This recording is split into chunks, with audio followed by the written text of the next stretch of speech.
Never give in. Never, never, never. In nothing, great or small, large or petty, never give in except to convictions of honor and good sense. Never yield to force.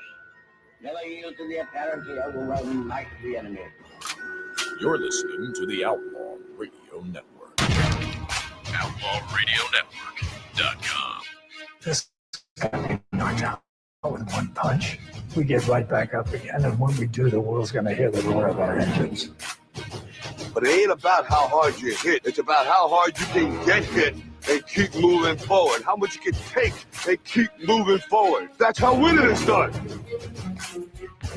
You do your work, and we will do our bit. Republic.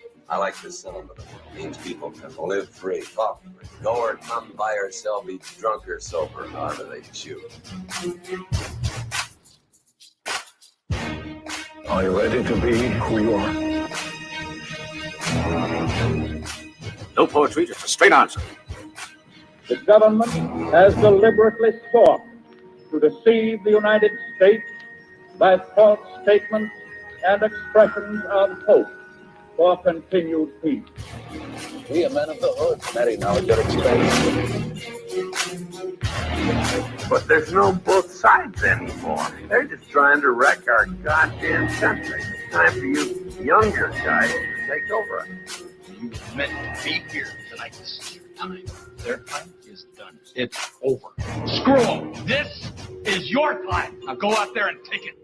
If you guys don't start thinking as men, we're going to have a lousy country. For the crimes of incitement to cause unrest, I declare to be an outlaw. All right, everybody, it is the 27th of October. We are roughly 10 days away from the 2024 presidential election. And you're listening to Outlaw Radio. K-Dog, Black Tom, St. Paul, Lori, Bob Ross, DJ D.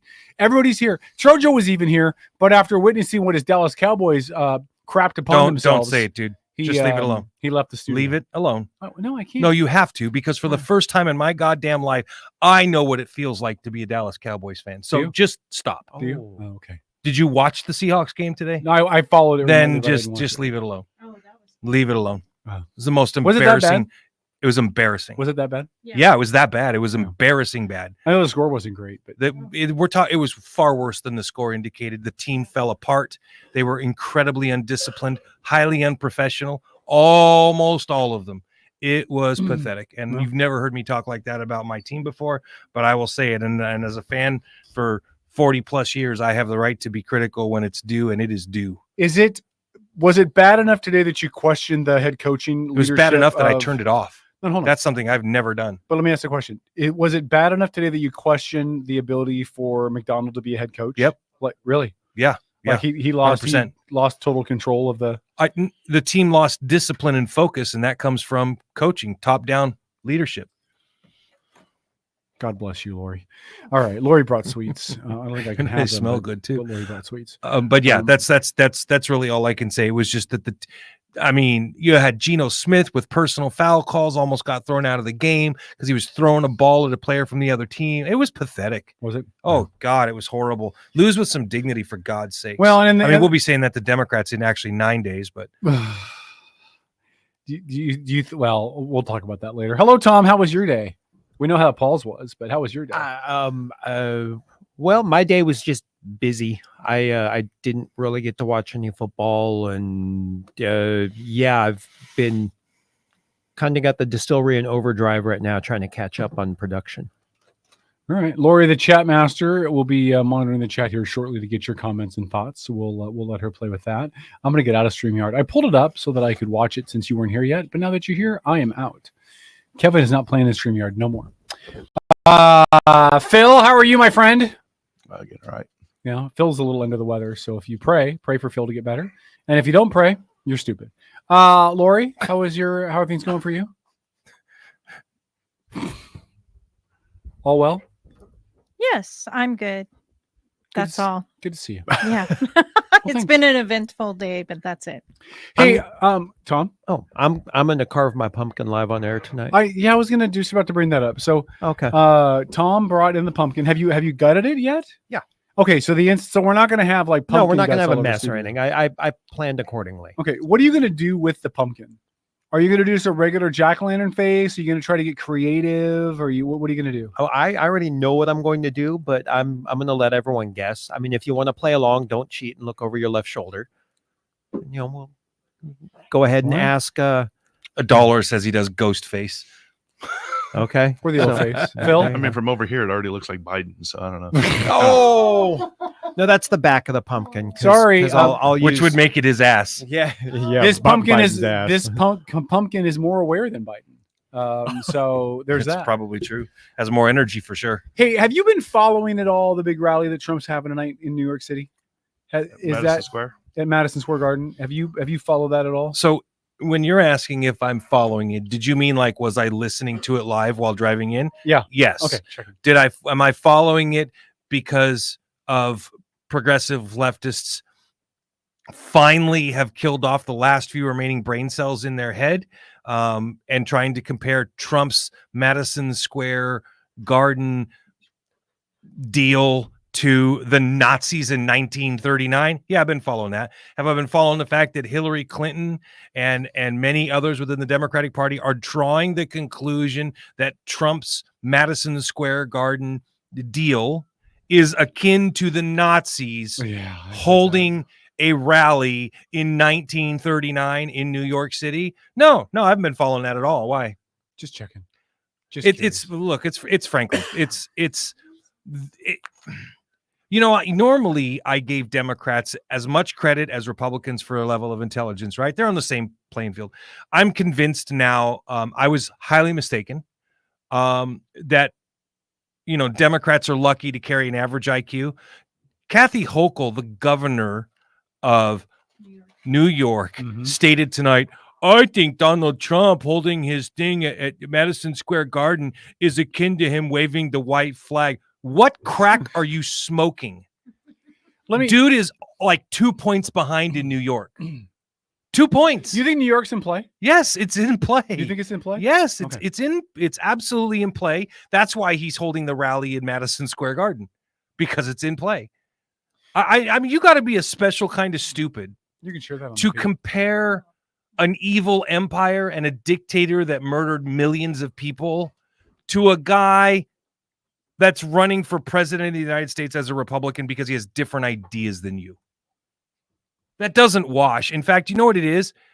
It's the definition of dangerous, because this bad habit that every one of you Democrats have garnered now, which is to dehumanize the other side of the political aisle because you don't agree with them.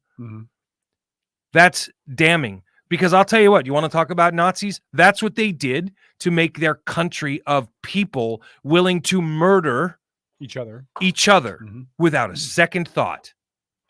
And if you don't believe me, spend 10 hours on the History Channel learning about what it was like to be a Nazi. Just goddamn educate yourselves, man. I'm oh my God, it is so, there is so much animosity and anger and hatred that are drummed up by these people on the left. We get them in our chat room. I don't need to mention any welfare lesbians here, but you guys know who I'm talking about.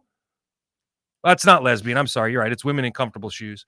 The point here is that is that are your shoes comfortable, Lori? Yeah. Okay, well, good for you. It's not necessarily you. I'm not referring to you. Maybe she identified with it for a reason. I'm definitely not. She's like, yeah, see, this is my comfortable shoe. Maybe she identified with that. First of all, that's not a lesbian shoe. There's no tongue. All right. So wasn't that a Patty Murray thing? Oh no, that's a mom in tennis shoes. It's a mom in tennis shoes thing. Yeah. But you never know. You never know, Phil. Really quick. So I'm gonna fact check you. I don't believe New York is that close. I'm looking at 538.com. And I tend to believe in their polls, that their polling tends to be pretty accurate. That's not bad. The best percentage that Trump has in support is 52. The lowest support, is 42. The best percentage Trump has in their polls is 42%. The lowest percentage Harris has is 52%. Okay. So even at a best and worst, New York is a 10-point advantage for Harris. And I would be amazed if it were that close. That being said, The idea. So what a lot of people, well, why is Trump doing this in New York? New York is a Democrat stronghold. He's never going to win New York. This is not about New York. No, it's about his overall numbers in the country. For the popular vote. And again, as Corey said in chat, 20,000 full house in Madison Square Garden, 75,000 outside. That plays nationally. It has nothing to do with New York. New York will not go red. But it will make a difference in the perception of his strength as a candidate nationwide. So I listen, one thing that Trump is really, really, really good at, whether you like him or not, he's good at getting big crowds together. He's good at assembling star power. And that's what he did tonight. Right? Well, it's not like he invited Elon Musk Beyonce and told everybody she was going to give a concert and then have your fans booing you and leaving after Beyonce introduces you. That was so bad. That was so bad. It was a massive faux pas. I want you all to come I'm going to bring the star power out so that they can introduce me. Come see Beyonce. She's going to give a concert. She sang one song, introduced Kamala Harris, and they booed her and left. Yeah. Well, not everybody, but then a lot of people started leaving. Like, you don't promise people Willy Wonka chocolate and then give them M&Ms. Yeah. Look, there's two really different lessons to learn out of these two campaigns. And again, this is not about them as candidates, right? Like wipe your brain what you think about them as candidates. You have a Trump campaign that whatever you think about it is appealing very well to its base. And very well to the people that it thinks is its wheelhouse, right? Mm-hmm. He delivers on these major, appearances. He gets big name people to show up and echo his sentiments. Again, whether you like him or not, I mean, all the people that are there at that New York event are saying the exact same things that he is. You go to the Dems. They make a lot of promises in these appearances they don't keep. Kamala Harris is still infamous for not really answering any questions. I mean, watch. I love Saturday Night Live because they are a mouthpiece of the Democrat left. And if they're ripping on you because you want to answer questions, you have a major problem. Because the left doesn't rip on you unless you're way far off base. They'll give you the benefit of the doubt if you're a Democrat. The media will let you slide and ignore you. And they can't even do that with Harris at this point because she's not answering questions. She's not fielding. You look really, really dressed up tonight, by the way. They're not putting any real plans forward. She's really some platform stuff, but not nearly enough. I mean, you have two really differently run campaigns. And that's why Donald Trump is still in this race, with him being a dumpster fire of a human being. Mm-hmm. And that's why Kamala Harris saw her gap close. Because when she announced she was the candidate, you saw the gap widen. Oh, yeah, or Willie Brown showed up. Well, Willie Brown. But you saw the gap widen. Kamala Harris got announced as the nominee, and that lead that Trump had shrank, and then Harris took a national lead for a little bit. And now they're back neck and neck. And most polls in the swing states have Trump up a little bit, within the margin of error, but a little bit. That doesn't happen by accident. Trump didn't close that gap because half of America's racist, contrary to what people want to say. Mm-hmm. Trump closed the gap because he's done a much better job of formulating his message and answering questions. And Harris has been wildly erratic and almost like she's drunk on White Claw. And well, look, there was nothing like, because those are rumors that have been flying around for a while, like her and Nancy Pelosi, right? Mm-hmm. I mean, what a better way to stamp out the fire of your candidate being a drunk than having her go on Jimmy Kimmel and drink a beer, right? I mean, it was a beautiful move. Hint, that didn't put the fire out. I want to give... No, they wanted to try to portray her as a... Like remember with Obama? And the beer summit? Yeah.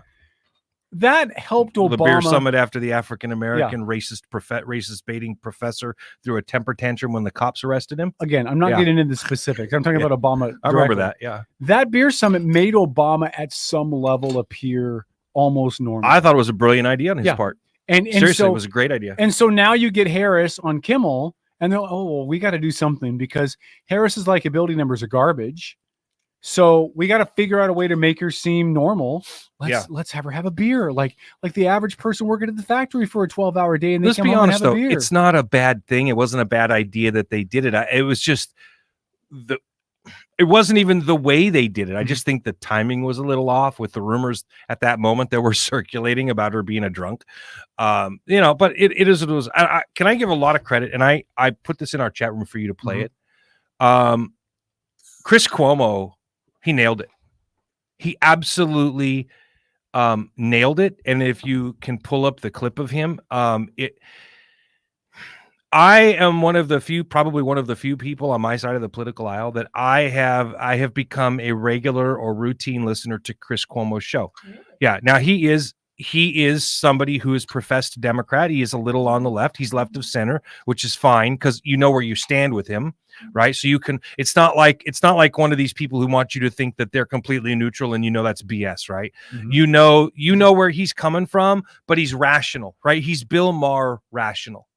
Right? Doesn't mean you agree with him all the time, but by listening to him, I get a good feeling for what the thought process is of the other side, right? And so it allows me to then have a rational conversation with almost everybody about it, right? Like no matter how far you are to the left, I can have a rational conversation with everybody as long as you're of sound mind and body. Now that does eliminate a few people that listen to this show, but we all know who they are. So I'm sorry, I'm not trying to draw any parallels. Maybe a zigzag line, but not a parallel. I'm trying to find the video you're referencing. The Chris Cuomo? Sure. Yeah, but you didn't label it as I did. anything? It's labeled. What is it labeled as? It's labeled. It says Cuomo take on Trump, and it's spot on.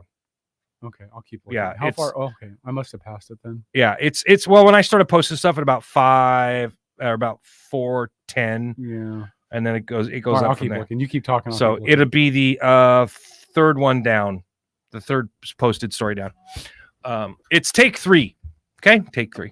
So he doesn't have CNN in his ear anymore, right? And I forget the name of the guy that was the president of the CNN, who every morning would hold his little mandatory phone call with all the show hosts and producers, where he would tell them what the stories of the day were, right? I want you to push this. I want you to. So he doesn't have that anymore. Now he's on with Dan Abrams. And Dan's a super neutral guy and has put this whole News Nation network together with one goal. The goal is to try to be as not CNN or MSNBC or Fox as possible. He tries to be as neutral as he can, and he pushes that. Okay. And, I think Chris Cuomo and Dan Abrams are doing a really good job. They even have a couple of washed up bigots on their show in Geraldo Rivera and Bill O'Reilly. Mm-hmm. And look, those guys are just cringe to listen to, right? Bill O'Reilly's voice is going. You can tell he's getting old and decrepit. That's what, one too many sexual harassment lawsuits will do to you. It's like looking into a glimpse of my future. Go ahead. You shouldn't be so hard on yourself, man. I'm sure you'll pull out of the doldrums. All right. Did you find it? Yeah, I have it, but we're like a minute away from. Okay. From well, we'll do it. We'll do it when we get back. That's fine. Let me say this. Here's the difference to me between Kamala and Trump. Tits? No, because Trump has man boobs. Yeah, but one can breastfeed. I don't know if either one of them can. She admitted she's a woman, and hers will curdle. Like she literally admitted she was a woman. I was so proud of her for that. Here's the difference. Neither one of them are one of us. Neither one of them understand us. Neither one of them act like they know us. Neither one of them act like they know our struggles.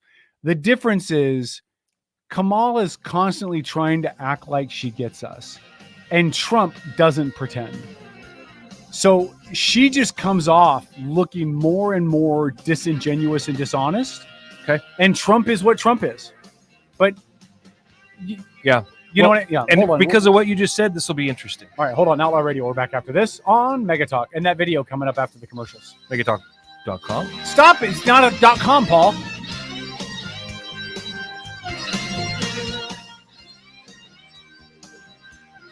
Cut. Corey said in chat she's not likable. She has no swagger, no personality.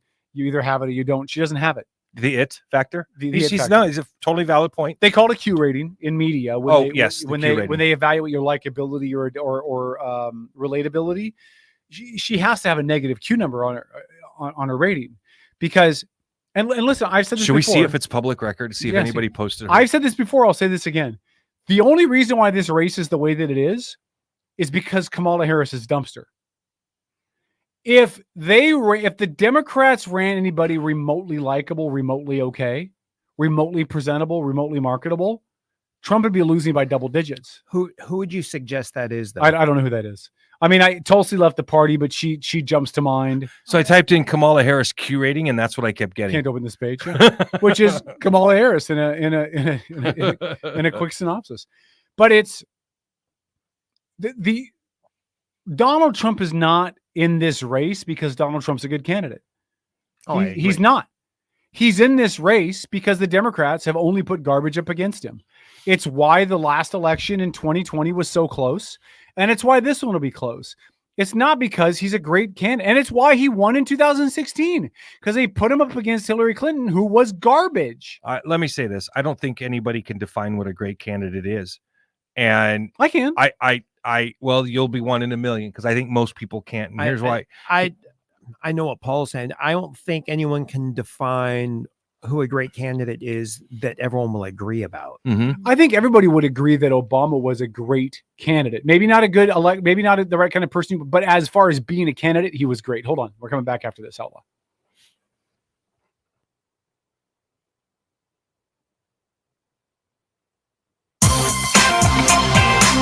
I'm Brandy Cruz, host of the Undivided Podcast, and you're listening to Outlaw Radio. Good luck. So I said this, we were talking about good candidates. I think everybody would agree that Obama was a good candidate. Not as far as an electable person, not about his policies, not about any of that. But as far as having the personality, the verbal ability, the relatability factor, all of that. He had charisma. He was a good candidate. Well, charisma doesn't equate to good candidate, though. You don't think so? It's charisma is very necessary. I think it is. But like I said, I don't think any of us define a candidate the same way. That's why I just say I think I understand what you're saying and you're trying to get across, but it seems to me like that we're trying to describe a unicorn that's nobody's seen, right? And I just don't think that there's a good definition. But I think to you do have a good definition of it. Yeah. Right. Like, because I could not tell you what for me would be a good candidate. I couldn't.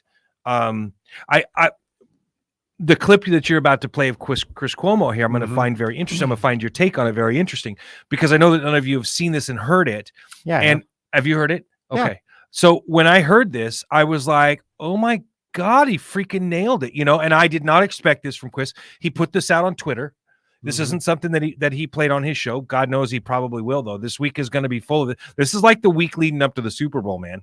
It's going to be hard to miss episodes of the news and stuff. So let me know when you're ready to play that, Kevin. I am already. Philip, is the live the feed off of the active for me to play through StreamYard? All right, here we go. This is Chris Cuomo talking about who's he talking about? Donald Trump. Bingo. You got to stop thinking that the people who support Trump are like Trump, that they speak like Trump, that they act like Trump. They don't. They want to hire Trump to do a dirty job. They want him to be a virus to the political corpus. They want him to disrupt, to destroy, to demean those that they disrespect and dislike, the system that they distrust and despise. They want someone to do what they believe has been done to them and that they cannot do themselves. That's why they don't care that he exhibits terrible behavior, because they're putting him into a terrible place. If you're sending somebody into the jungle, do you really care if they're a savage? You see what I'm saying? And you have to understand it that way. You may not agree, you may not accept, you may not like, but that's what it is. There you go. Wow. Nailed it, I thought. That might be the best Chris Cuomo discussion that I've heard from him in a long time. For sure. Just in this, he's not excusing Trump. Right. He's basically doing the opposite. Trump's a dumpster fire. But you hire really bad guys to go in and do really bad things. You're not going to hire, Kevin and Tom to go into a bar and be Guido and Kong. Can I be Guido? But it doesn't take much deep thought to rationalize his comments there and go, oh, damn. Yeah, he really kind of brought it full circle. Because what are we seeing in these closing 2 weeks? We're seeing the rhetoric get more and more, frankly, despicable.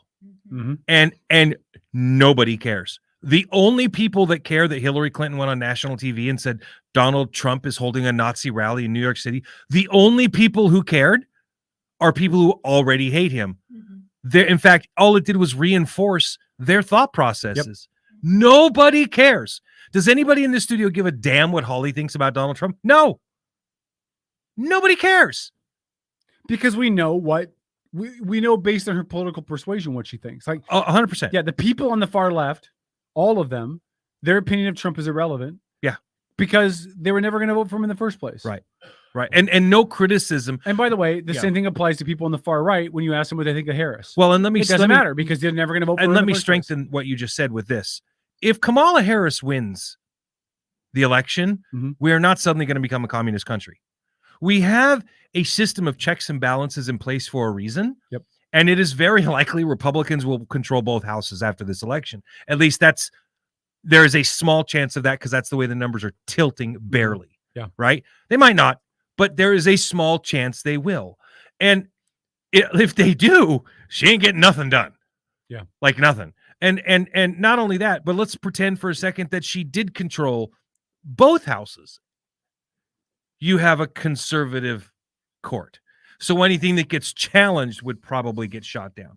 So, and again, I heard, and again, it was Chris Cuomo who made this brilliant point. He said, it is, you can be more concerned about Kamala Harris and the things that she is interested in putting forward for the simple reason that you have a media that will not hold her accountable than you can anything Donald Trump tries to do. Because anything Donald Trump tries to do is going to be scrutinized with a microscope. Yep. And if it is not legal and it is not legitimate, it will not work. And if you don't believe Paul, look at today. He had a rally, and that rally has been more reviewed, more scrutinized, more picked apart than any NFL game. And this is a rally within the life of a campaign cycle. Yeah. He becomes president again. All the networks are going to have time to do is rip him apart. Exactly. And the Supreme Court and the Senate and the House and his wife and his son and everything else. Yeah. 100%. He'll be public enemy number one. Yeah. To the mainstream media. Which reinforces the point that no matter who wins, the country's not coming to an end, people. No matter who wins, someone's going to be public enemy number one because it's like everyone's got a dog in this fight except for Don't say the libertarians. No. Okay, good. They don't even have a dog. What is it? 5 or 6% in the middle, right? Who don't particularly have an allegiance one way or the other. I can relate to them. I mean, I know my guy's not. I love you, but you are BSing right now. No, I'm going to tell you why. I love you to death, brother. But you sat in this studio over the last 2 weeks and have made the comment multiple times. You are scared to death of a Kamala Harris victory. Yes, I am, because of your business and for good reasons. Because you're concerned about new laws and stuff. Right? Honestly, I'm more concerned about the state level than I am the federal level as far as my business. Totally goes. fair. But which is why I advocate for voting you're for right. Randall. I mean, because if we keep going with the taxes the way we're going, but we're going to get into that in a minute, man. Right, if you haven't heard about the tax issue. we can totally get into that. I won't be happy with the conversation either way. You might be. You might be because this has been flying under the radar because mainstream media has not wanted to carry it. But as soon as Kevin tells us that it's okay to move to the next transitional conversation, I promise I don't want to spoil it. Why is it up to me? I'm not just because I'm not setting any rules. Because This is I know the show together. I know, but we're because we all defer to you. We love you and we defer to you. Okay, perfect. That's what I like to hear, Phil. So, little humor break. So Paul wants to transition. Oh, I'm gonna throw this at you. I'm gonna throw it at you. Oh, I thought you were that's setting brutal. up. You put the ball on the tee and everything, right? Yeah. Well, I only play softball. I mean, a tee requires a hard ball. Did you guys? Okay, so there was a comic that was at Trump's rally today, and I'm not making this up, man. He goes like this. He says, I love immigrants. We open our arms to them here in America, and we do this. And he's like, because God knows, man, when those Mexicans come here, whew, boy, do they like to make kids. Yep, they like to make lots of kids. They do not pull out, man. I'm telling you right now. He goes, it's like, oh my God.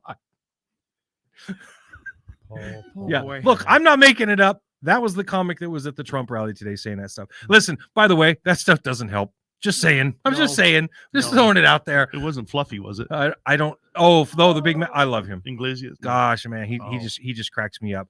So this next topic then that we're going to talk about, I think is going to really get Kevin's attention.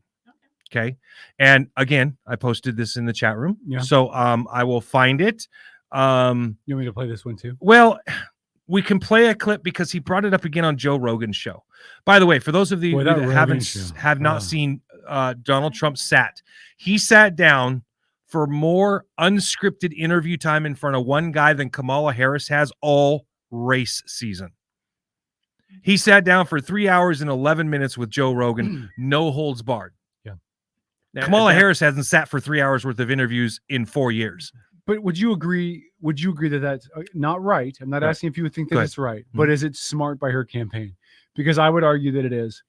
The more she opens her mouth, based on our criticisms of her and what we believe she's capable and not capable of, yes, I would agree it was smart. Nothing has come out of her mouth that is even appealing that helps.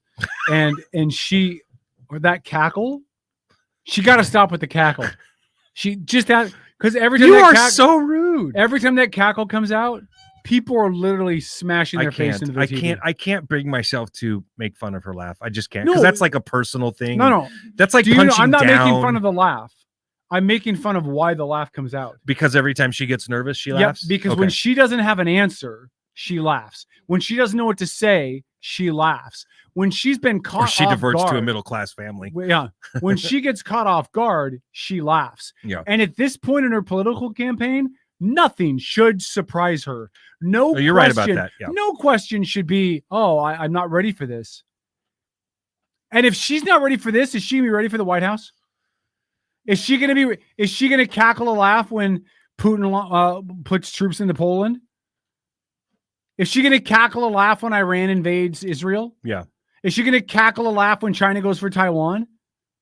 Because that cackle laugh means that she's just not prepared. She hadn't considered this. She's not ready on her feet. That's what that cackle laugh means.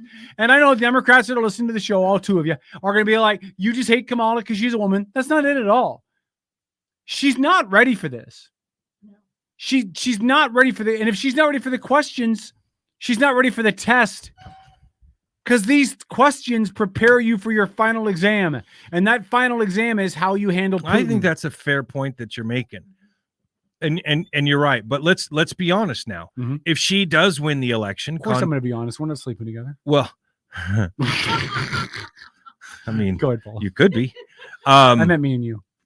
Listen. If she wins, we have to be prepared to support her presidency. Oh, yeah, right. Because at that point, we all want her to do well. And that's part of where I differentiate, for example, from the Republicans, and part of the reason why I'm like not interested in joining the party, right? Because I've heard too many Republicans who would rather see things go down in flames. Now, I have said publicly, I'll say it again, on some manner, I believe that if she wins the presidency, we're going to kind of deserve what we got coming. And I think that it's going to teach us all a very valuable lesson. I disagree. Look, you think we should vote for Emily Randall, okay? I don't think you have room to talk. But here's why we don't deserve it. I said we're going to get what we deserve. But we're not going to get what we vote for her. We're going to things get go bad. We're going to get what 48% of this country deserves. You're leaving out the libertarians, brother. What I'm saying is she's not even going to win she's not going to win a plurality of the votes, Paul. Listen, we've seen it before. Donald Trump wins the election and then loses the popular vote. She's going to get 48%. Trump's going to get 47%, and that other 5% is going to be split up between a hodgepodge of third-party candidates that never had a chance to win. So we're not going to get what we deserve. 48% of this country is going to get what they deserve. Well, only God knows what we deserve. And 52% who are going to say there's no way that this chucklehead should have been elected into the White House in the first place are going to get the opposite of what they deserve because of how the votes are going to come in. Like a majority of Americans are not going to vote for her. She will not get a majority. Do you think? I don't even want to ask you if she might win the popular vote, but she's not going to get more than. You do not think 52%. she'll win the presidency next week? No, I think she'll win the presidency, but I don't think she's going to get more than 50% of the vote. All right, so you think she wins the presidency and does not win the popular vote? No, I think she wins the popular vote. Hold on, let me explain this on the commercial side. I'll make it clear. You sounded like a woman. Make it clear. Can't understand you in a second. Okay. Outlawradio.com. Outlawradionetwork.com. Not megatalkradio.com because that doesn't exist.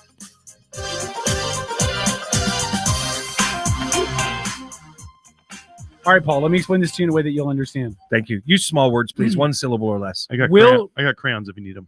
Will she win the election? I believe she does. Okay. Will she get more votes than anybody else does? I believe that she will. But I don't believe she'll get more than 50% of the vote in total. Because I think she'll get 48, Trump will get like 47, and then there'll be 5% floating around out there that'll go to the Libertarians, and will go to the Green Party, and it'll go to all these other little fringy side groups. It'll go to that guy that owes all those back taxes. What's his name?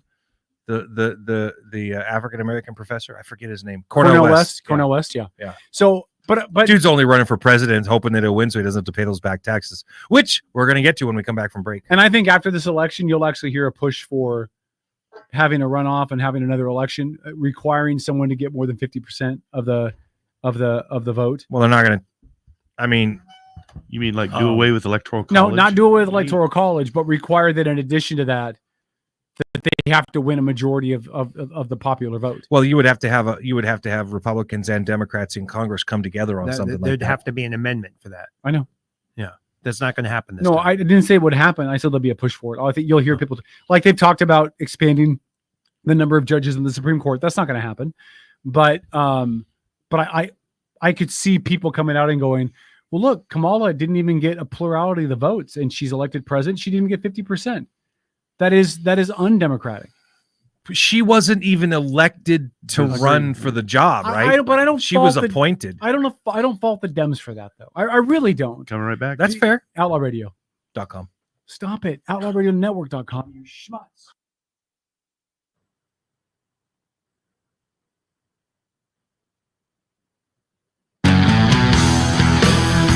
I'm Brandy Cruz, host of the Undivided Podcast, and you're listening to Outlaw Radio. Good luck. So schmutz, for those of you who don't know what the word schmutz is, Jewish for dingleberry. It's actually the Polish word for a man who plays football, wins one game, and will never play again because he knows he'll lose again. That's what a schmutz is. Go ahead, Paul. You had another topic that you said was going to make me pay attention. Yeah. Donald Trump has been flying under the radar with a proposal that he's been making openly to Russian hookers. Discuss it. Discuss him. Yeah, right. Okay. Only my Democrat friends still believe that crap. Listen, and I'm gonna. Tom is over here. Tom is over here carving his pumpkin, and I'm gonna pan back a little bit here because when I say this, I want to see the look on Tom's face if he has a reaction whatsoever. Okay, you ready for this, Kevin? Yeah. Donald Trump is very quietly under the radar floating a very huge tax proposal. What's that? And he did it on Joe Rogan's show again for about the fourth time in the last 2 months. Okay. So you're not familiar with new tax proposal? Okay. Is this a flat tax? No. Okay, what is it? No tax.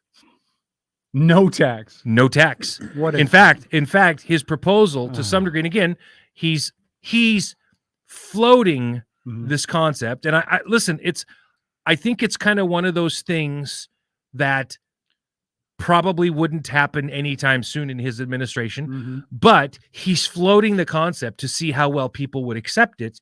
And if they would, you might see over time, because think about the legacy as a president with his history. If he's the president that comes in and removes or eliminates the IRS, and because he brought up a very valid point. He says, we haven't always had the IRS. How did we fund this country before that? He goes, we could go right back to that method. And that's through tariffs.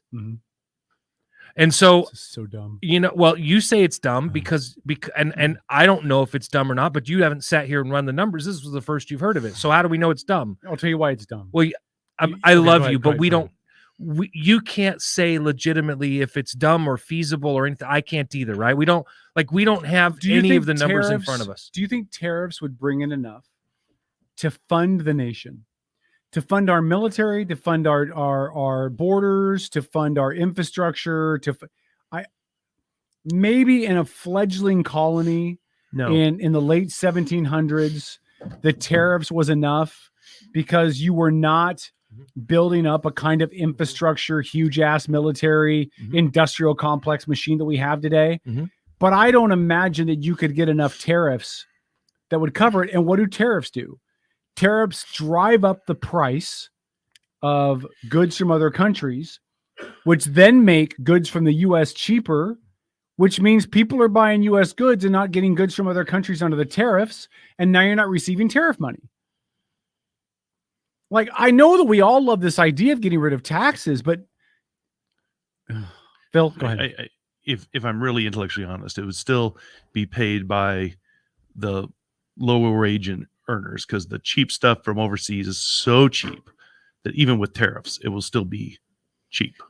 You think so? So the tariffs will be paid by the low wage earners, which is how everything works anyway, because the wealthy earn money through the low income. It's just how it works. It'll also force government to be a reasonable size instead of the bloated bureaucracy it is now. It would absolutely force a restructuring of government services and all that other stuff, for sure. We don't need this gigantic bloated federal 100%. government. The state governments take care of lots of the social service stuff, and that doesn't mean state governments can't levy taxes to pay for those things. Listen, we all know that there's a ton of pork that goes into every bill that comes out of DC. Ton of pork. And in Olympia, fact, I saw and Sacramento, bacon, and Salem, sausage, and chops, loin. Yes, Phil. And don't forget, with if Trump wins, they're proposing Elon coming on board with the Department of Government Efficiency, or DOGE. DOGE. Well, listen, he just loves his dude acronyms. Caught a rocket ship with a claw. Yeah, the government can't do that. I say that to I kind of say that in jest, right? But we've all agreed many times over that nobody does things as well as private industry. The government doesn't come close. The government's actually in the way of SpaceX. 100%. With all the nonsense with the FAA. Yes, 100%. Completely in the way. Look, it would require a reworking of our entire economy, without a doubt. Elon Musk did not catch a rocket with a claw. Elon Musk hired the right people and created a system in which ideas were able to flourish, where geniuses in their field conspired together to catch a rocket with a claw. It wasn't Elon. It was the ability to build from the ground up an organization and a structure that made that happen, and we don't get that in government. To back up what you're saying, we don't encourage the best and the brightest in government.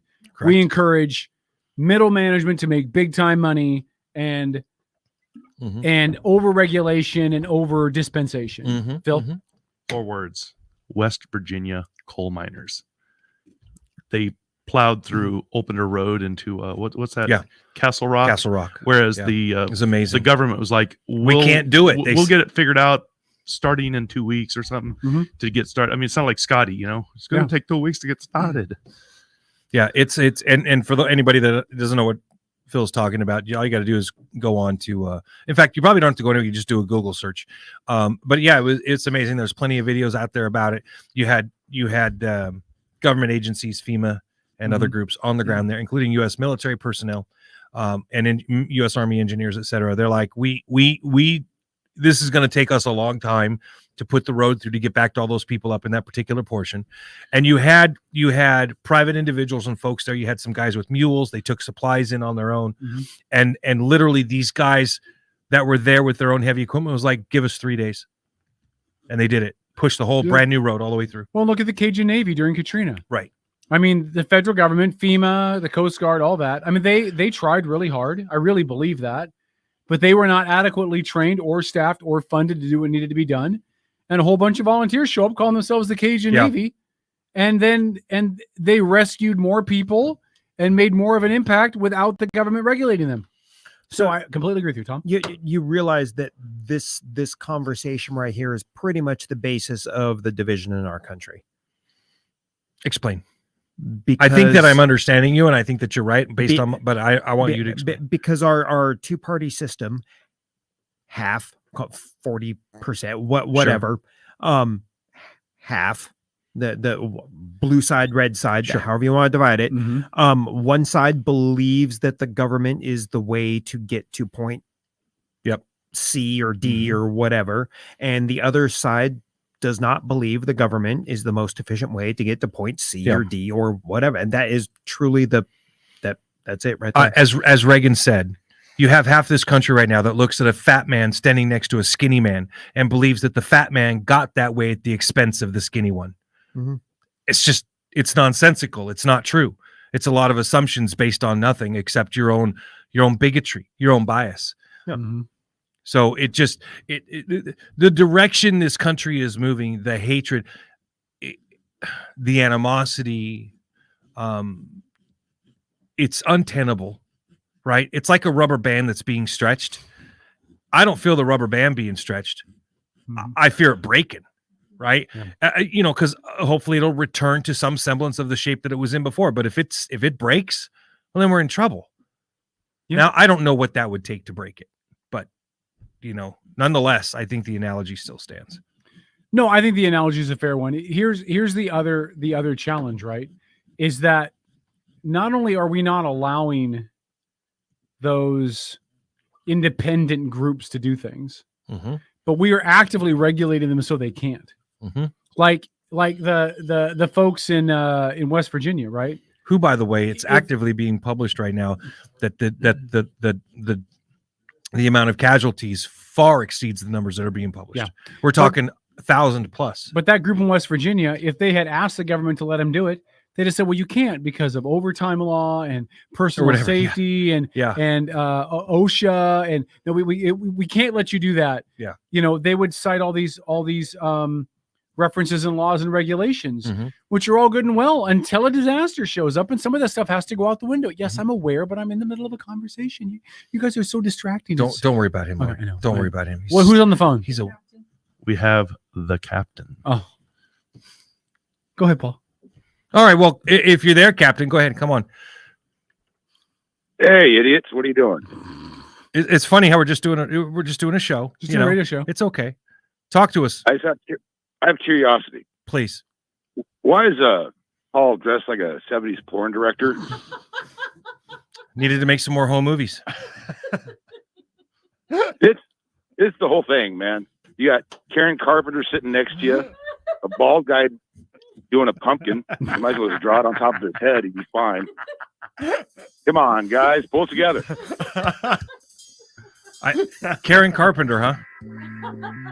Who's Karen Carpenter, Captain? You don't know who Karen Carpenter is? No, I'm asking if you meant me or her or Lori. I wasn't sure who he was. You. Me? Okay. Well, at least he had the case for Karen. At least he had my sex right. Karen dog.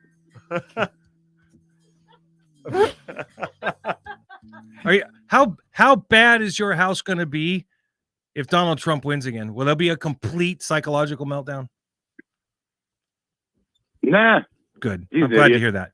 They want JD Vance. So you see, he's like a transitional. He's going to be in Biden. They'll just move into Vance. That doesn't make sense to me. Explain. If Trump wins, they don't want Trump because Trump's a moron. Okay. They want Vance because he's more easily controllable. Okay. Who's they?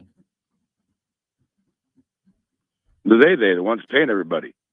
That's like when a reporter on the TV says they say, right? Same they. Bilderbergers? No. Vance's gay lover. Vance's gay lover. Okay. Yeah, the rich guy. The rich guy. I'm glad you're narrowing it down, man, so we can really kind of identify this. Man. The guy who paid him to run for Congress and all that kind of stuff. It's only a 3-hour tour. Yeah. It's okay. I don't know the guy's name. Are you voting for Kamala Harris? Oh yeah. Very good. Yeah. Very good. Thank you for your honesty. Well, absolutely, because he's out of his mind. Eating dogs and cats and oh, come on now. He wasn't eating dogs and cats. He was talking about the Haitian immigrants eating dogs and cats. and Well, and yeah. geese. And I understand geese, man. That's all right. They're tasty. If you haven't filled out your ballot, I mean, Chase Oliver's down about 2/3 There the you way go. on the list. Yeah, A yeah. much better option. And he's down about 95% in the polls. Stop it. Let me see. Yeah, I don't know him. That guy could not win the election if he was the only person on the ballot. Oh, no, that. Where's he from? Wow. That's the libertarian candidate. Although nobody asked him where Aleppo was this year, so I think he's safe. Damn. And by the way, Captain, just so you know, libertarian is the Greek word for no chance in hell. Good Lord. That's not nice. Let him carve his pumpkin in peace, guys. Well, that's going to be a promo. That's just mean. Just know that he's got that pumpkin on his lap because he's hiding something. Every time we talk about Chase Oliver, boing, boing. Well, listen, Captain. You know, we'll be in here on election night like every year, and you're welcome to call in. But you're not allowed to curse. But you can go to a bar if your candidate starts losing. It'll be all right. See, Harris has the advantage. It'll be all right either way, won't it? Hold on. We got to go to the top of the hour. Hold on. Captain, stay there. We're going to talk with you on the Facebook side. If you're on AM, enjoy the top of the hour news. Let's see what stupid things Trump has said this time. We're back after this. Oh, there's plenty. The Outlaw Radio Network. No, jerks.com. Idiot. I hate you. Dying of fire.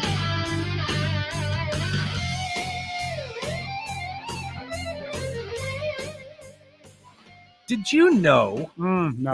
that tariffs were used to pay for everything in this country until the IRS was created? In 19... like 1912 or something. 15, I think. Hold on. I have no idea when. Well, I have no idea what year. It was the early 1900s. I'm only bringing that up as a reference point to what we were talking about. 1862. 1862. Really? Yep. Oh, I thought it was later than that. Well, it says actually the tariffs were used to pay for everything during up through the early 20th century. It doesn't mean that they weren't collecting income taxes at that time, but they were probably overseeing tariff collection. Is probably what they were doing in there. Oh, they could have been, yeah. which would be a transition for them, although you wouldn't need quite as many. Well, look, I've said this before. The IRS is not the issue. No, nobody's blaming the IRS. No, but I'm just saying the IRS is not the issue. No. The issue is Congress and how they write the laws and what they allow, what they instruct the IRS to do. And the fact, and the Supreme Court ruled about this, the ability for Congress to give money to specific agencies that don't have any oversight, and then those agencies determine what that means. So what's really interesting is what AI thinks about it. AI says, by generating revenue from tariffs, the government can reduce reliance on other forms of taxation, leading to a more stable economic environment. Isn't that interesting? Interesting.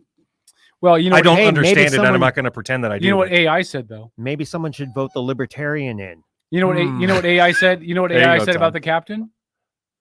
Then on Friday nights he spends it at home dry humping the couch watching videos of Kamala Harris. So I don't know if AI is right. Oh, Jesus! I hope you didn't take that the wrong way. What up, Captain? How is there a right way to take that? I know, right? Did Captain hang up? No. Oh, there you are. Still He didn't deny it. See? Oh, no. So wait, so you're Clearly, Karen loves the captain. you're gonna vote? You're gonna vote for Karen loves Harris? the captain. Hold on, Hit Dynamite loves whatever. Captain. Though Back I and forth, I know guess. you. You're a smart dude. Why? And I don't mean this as a slanted question, but why would you? Oh, vote, don't make it Why racist. would you vote for Harris? Well, one's a woman and one's a Nazi. So Wait, hold on. You know what a woman is? Not a Nazi? Well, close. I mean, but I'm Well, sure there were Eva Braun, I mean, Nazis. Sure, Eva Braun was a Nazi. That was an oopsie. It's okay. You're allowed. Maybe I should refer to her as Ava Braun on election night. Braun. Hold on, though. I want to make sure I understood correctly. So, yes, you do know what a woman is. Let's be honest. You were quite a playboy in your younger years. So I'm just checking. You know what a woman is, married, right? Been married 15 years. Oh, no. How many times? Was it? What? How many times? Was it 15 years to Well, one woman, or one woman, or you know- 1 year for 15 women? Like, what is the? This one time back in Mexico, So I at least, woke up at least on he the knows beach what a without woman my is. shoes. There's not many leftists that'll acknowledge they know what a woman is. A woman is. So we appreciate the honesty. I didn't realize. well, biologically. I didn't realize Like what? Captain was a leftist. Has Captain always been a liberal dude? Well, he's always been slightly left of center, which is just like you, actually. I mean, which is just fine. There's nothing wrong with it. Takes people on both sides of the political aisle, right? That's what makes this country go around. We even need the people in the middle, like the libertarians. It takes. I'm not in the middle. All of the. You're not. How about the Green Party? Well, the Green Party's jacked, man. Those guys are whacked out of their mind. There you go. Libertarians are not in It's the all middle. lies. You're not in the middle. Do you think No. you're on the right side of the spectrum for libertarians? Me personally, He's on the unelectable side of the spectrum. Jesus Christ, wise Kevin. ass. Fiscally speaking, I'm very conservative. Yeah. But when it comes to everything else, I'm very hands off. Okay. I don't know if you'd call that liberal or not. No, either way. I mean, right? Labels aren't a lot of fun. Not Captain like Trump. He's hands-on. Well, I mean, so is Kamala Harris's husband, right? But all we have to do, I want you to make me a promise, Captain. Hands-on. The next time you're on Mile Hill, you come into the Mile Hill Mall. I always forget what they changed the name to now. Town Square Town Shopping Square Mall. Center Thank Mall you. and Taxidermy Shop. Thank you. And you come in on the first floor and you walk into Black Ring Spirits and go into their tasting room and try their I've been there phenomenal. many times. Okay, good. Oh, yeah. You try their phenomenal whiskey and bring your friends, family, coworkers, etc. Oh no, the captain's been in numerous times. Very good. Yeah, And yeah. your wife, because if she's still married to you after 15 years, she probably needs a drink. Oh, she's more than that. We're talking like maybe some morphine. All right, hold on. That's brutal. We're coming back on AM. It's Outlaw Radio Network.com and all that other stuff, Paul. You douchebag, dying of fire. Dude, you are full of anger tonight.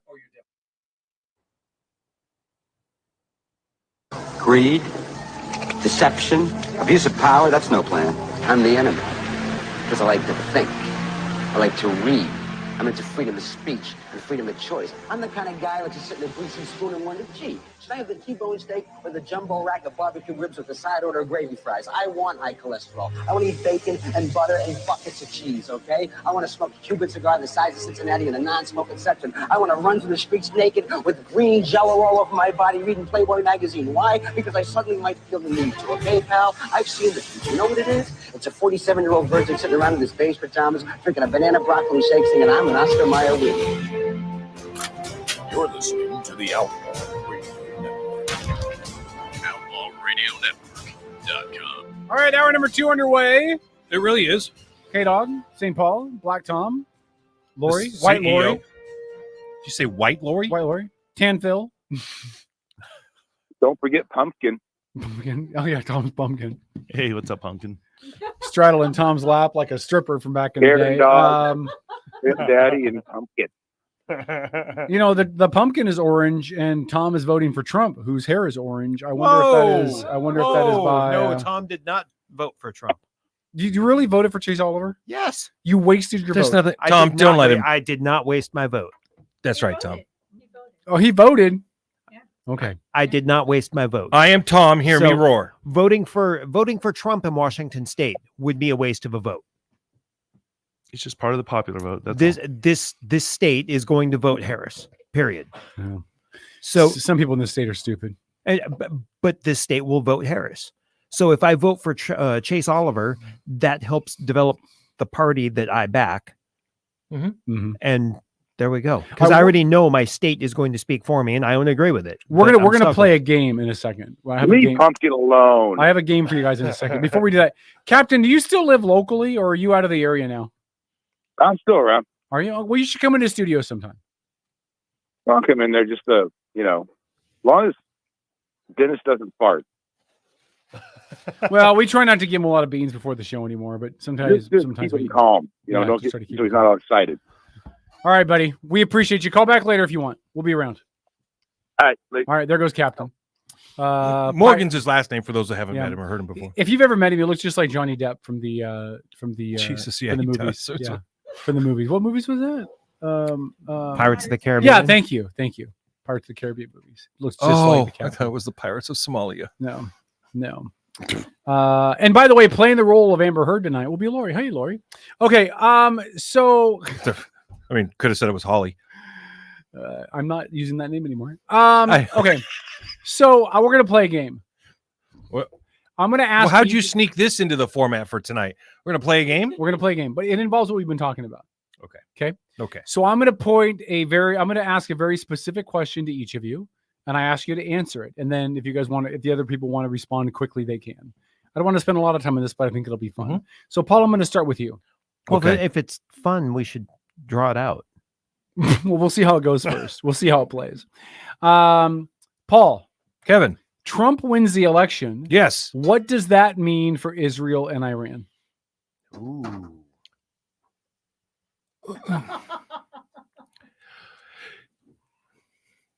It means Iran will close up their penny bank after letting as many quarters and pennies out of there as humanly possible. I honestly, I think that it will mean things will die down. In fact, right now, and remember, we saw this one. Well, we didn't see this. We weren't really that old. But when Ronald Reagan was elected, what did the Iranians do?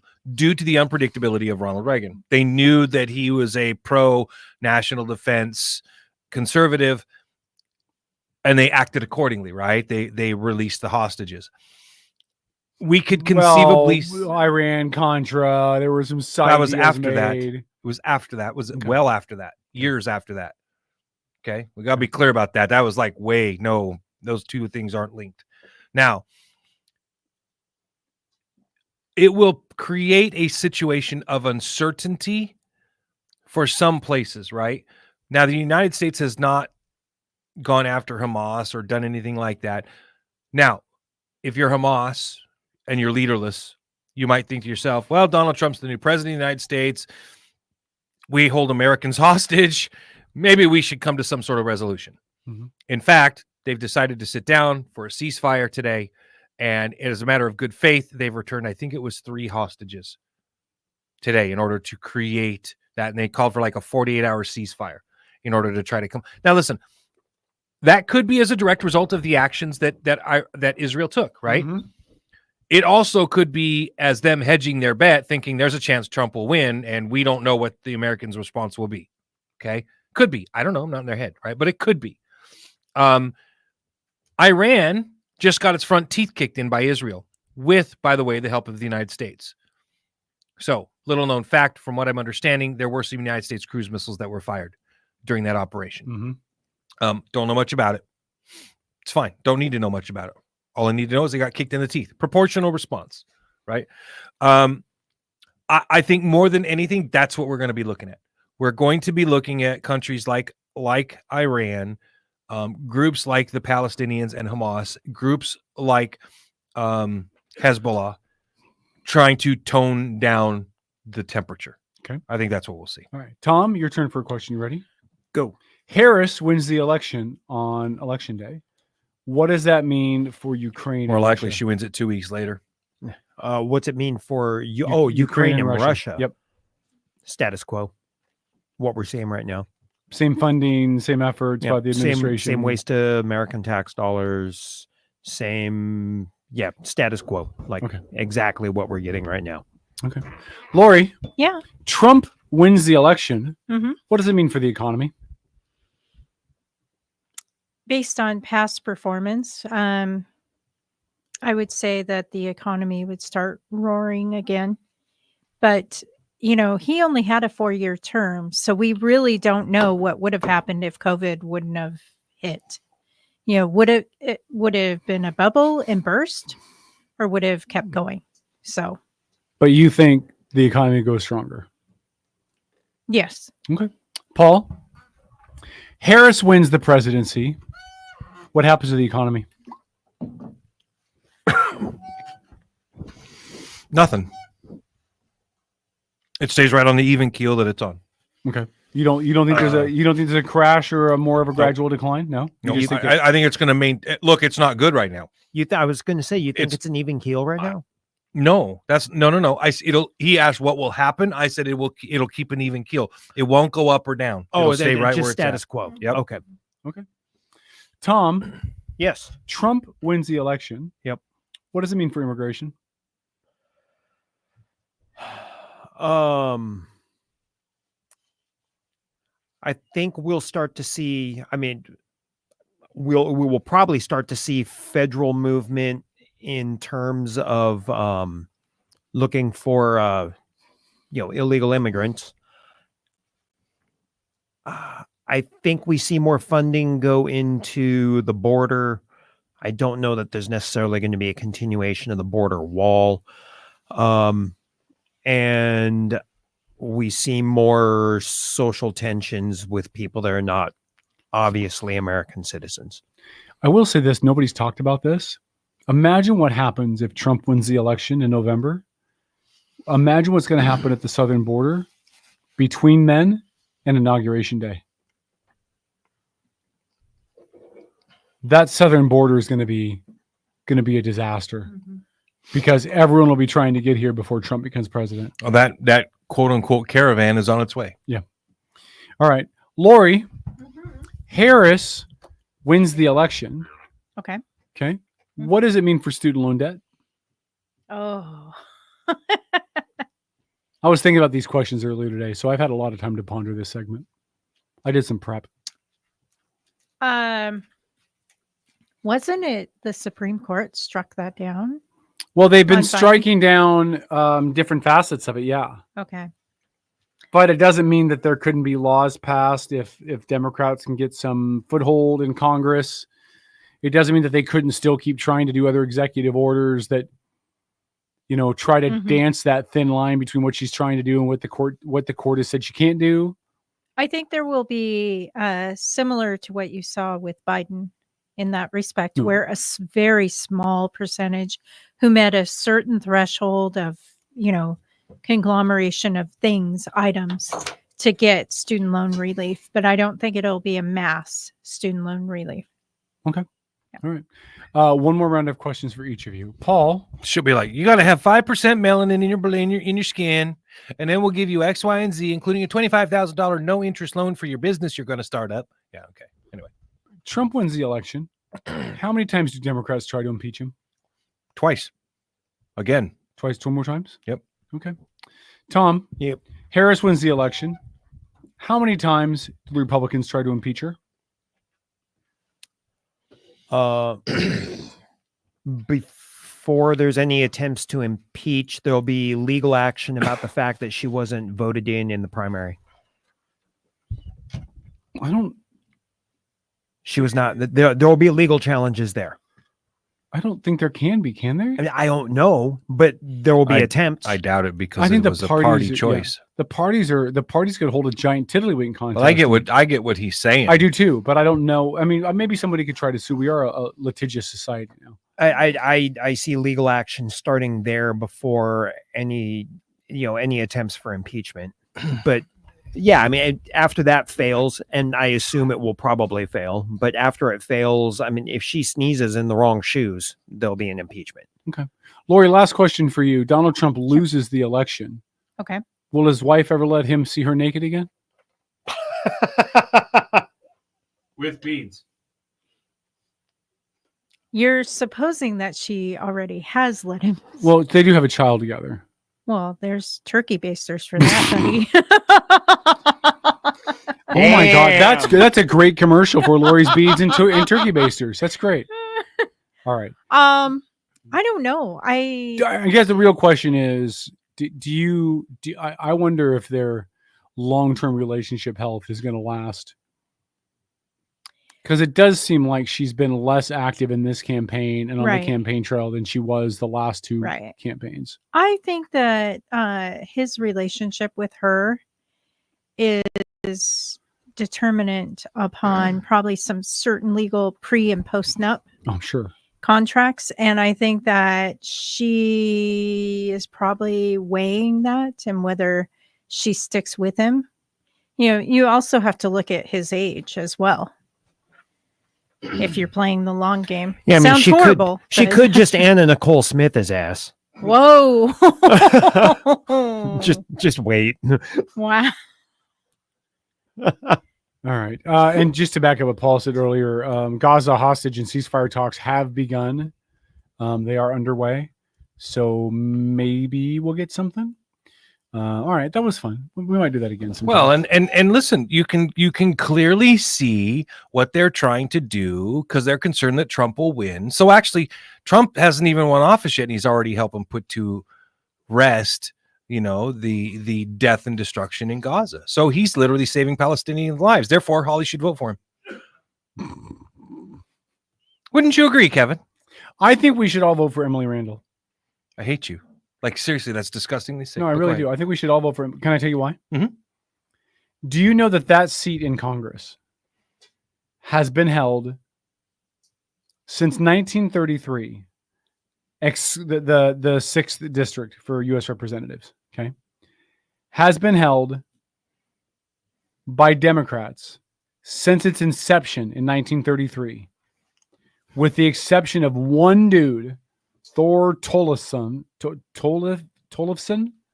who had it from 47 to 65. Everyone else who has held that seat, including Norm Dix, Derek Kilmer, has been a Democrat. Yep. That is a Democrat lockdown district. So let's give it to Emily Randall. Let's let her have it. And then let's return the 26th state Senate seat back to a Republican to try to get some more balance in Olympia. I'm not advocating for all Republicans in Olympia. I don't want that. I really do want like a 50-50 swath. I'd love it if we had half and half. That'd be great. Then they'd have to work across the aisle to make things happen.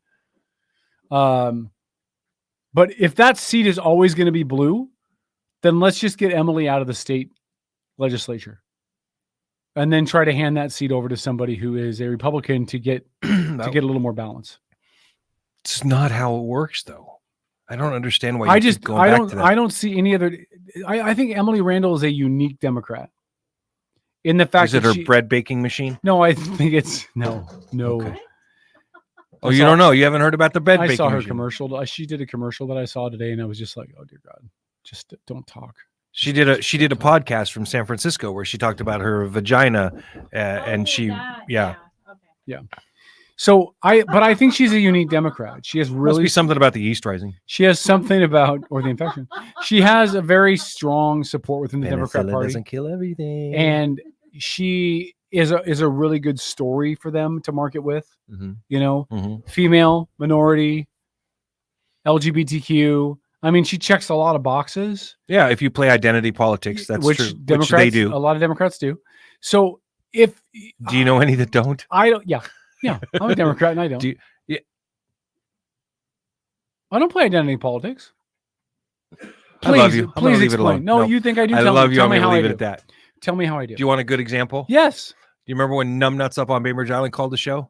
And I said specifically to you, Kevin, because he said he asked who was taking steps to better the United States by celebrating June 19th, and that everybody has a responsibility to do all of these certain things. And if you don't, you're racist. I said, Kevin, how do you feel about being called a racist? And your response was? I don't remember. I'm not white. I'm Native American. Oh, I did say that's that, identity I'm Native politics. You're also white. Yeah, but I'm also Native American. That's identity politics. I'm a unique individual. I can understand things from both sides. That doesn't matter. I have It's still identity politics. I know what it's like to be part of the ruling class, and I know what it's like to be part of the oppressed minority. I don't think you know what it's like to be either one of those. I am a unique soul. Yeah. Okay. I am a unique soul. You keep telling yourself that. It's your story. You are the lead character in your own movie. Every time you bring up numbnuts on Bainbridge Island, I feel like I need to apologize to you again. Just so you know. Tom, go ahead. What were you going to say? You'll never apologize enough for that. I was just going to ask. Tom, are you dry humping the pumpkin over there? What are you doing? No, I'm carving my pumpkin. There's a whole bunch of it on the floor down here. It's really awkward. Oh my God. I'm kidding. Tom, he's like, there's not. I've been very tidy about this. Dennis is going to have your ass. Go ahead. Tom already had the pumpkins out. Wow. Sorry. Go ahead. I don't even remember what the hell I was going to say. Jerks. So you still don't agree with me, Paul?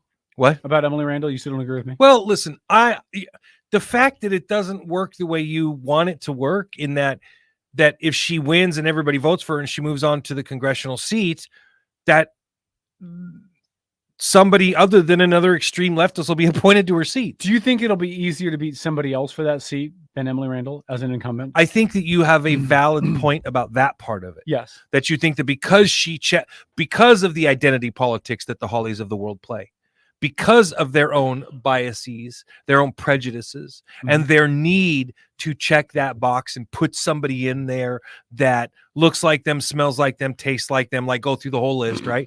Because that person How in are that you box, checking for taste? right?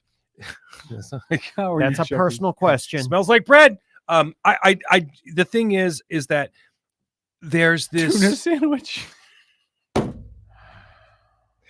That is so old, dude. I can't believe you said that. Anyway, the point is just that I just don't see any benefit to it. Again, this state is not in a good condition economically. Okay. It's just not. Anybody who thinks it is an idiot, right? Or somebody that's so buried up the Democrats' ass, they don't know which end is up, right? They just have no realistic idea of what a good economy is like. Tell them to go spend some time in Shelton with loggers. Okay, maybe that's the wrong group of people to have them spend time with. Debbie did Tell them to when go she left spend the time state. in Shelton with the hookers, okay? Are there hookers? The in trans Shelton? hookers. Are there hookers in Shelton? Yeah, they all walk around down there by the courthouse waiting for their license.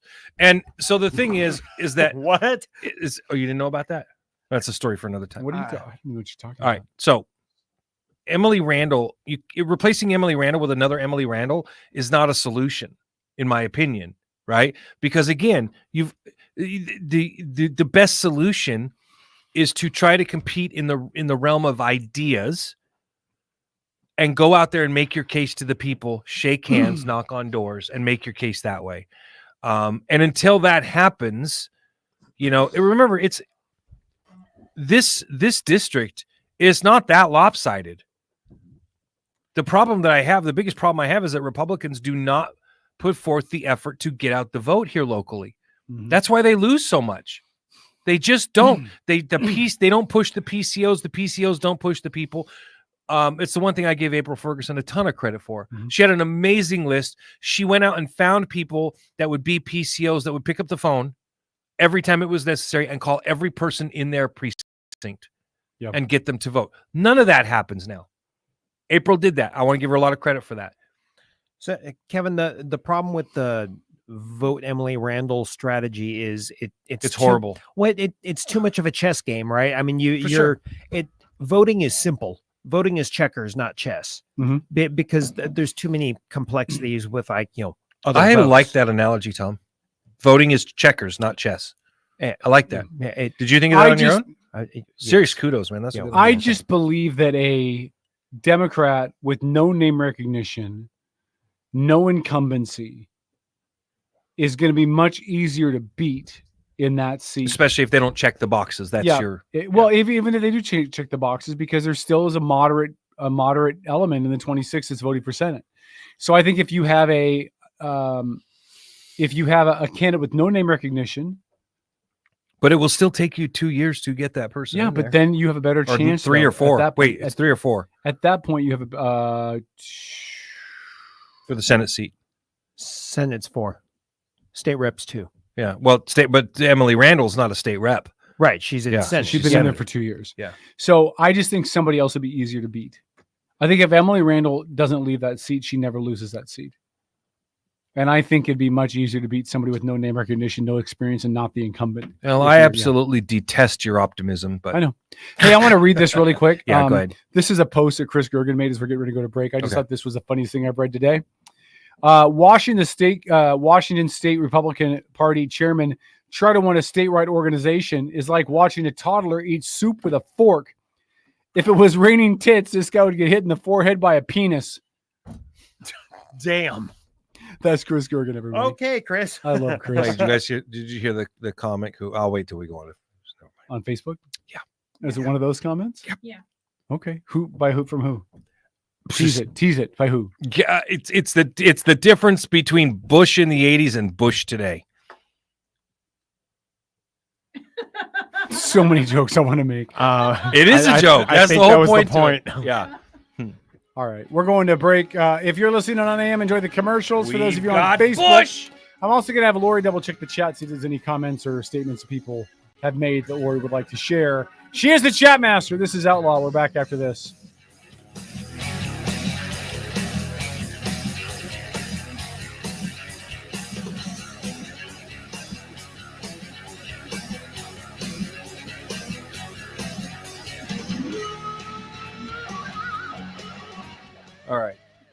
So here was the joke as it was laid out. Yes. In the 80s, women had full bush.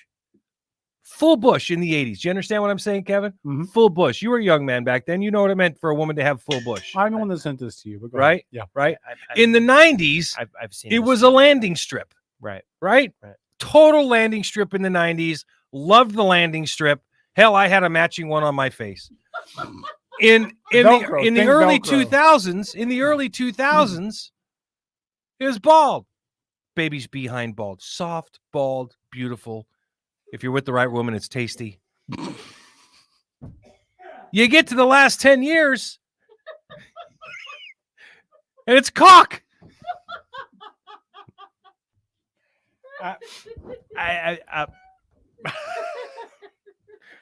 Not talking about your forehead, Tom.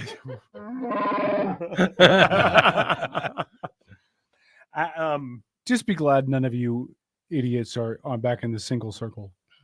Just be glad you're not dealing with single life. The number of dating profiles I've seen were buried way far down the lead doesn't imply that they used to have a penis. Like it's not something they lead with. Yeah.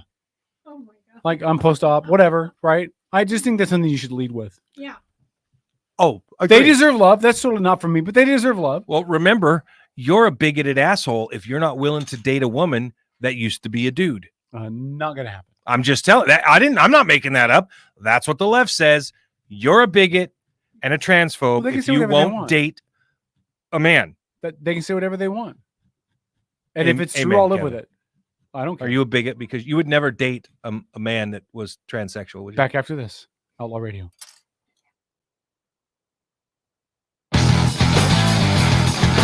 I'm Brandy Cruz, host of the Undivided Podcast, and you're listening to Outlaw Radio. Good luck. Outlaw Radio. Drink. All right. Lori, do we have any comments in chat that people would like to share? You are the chat master.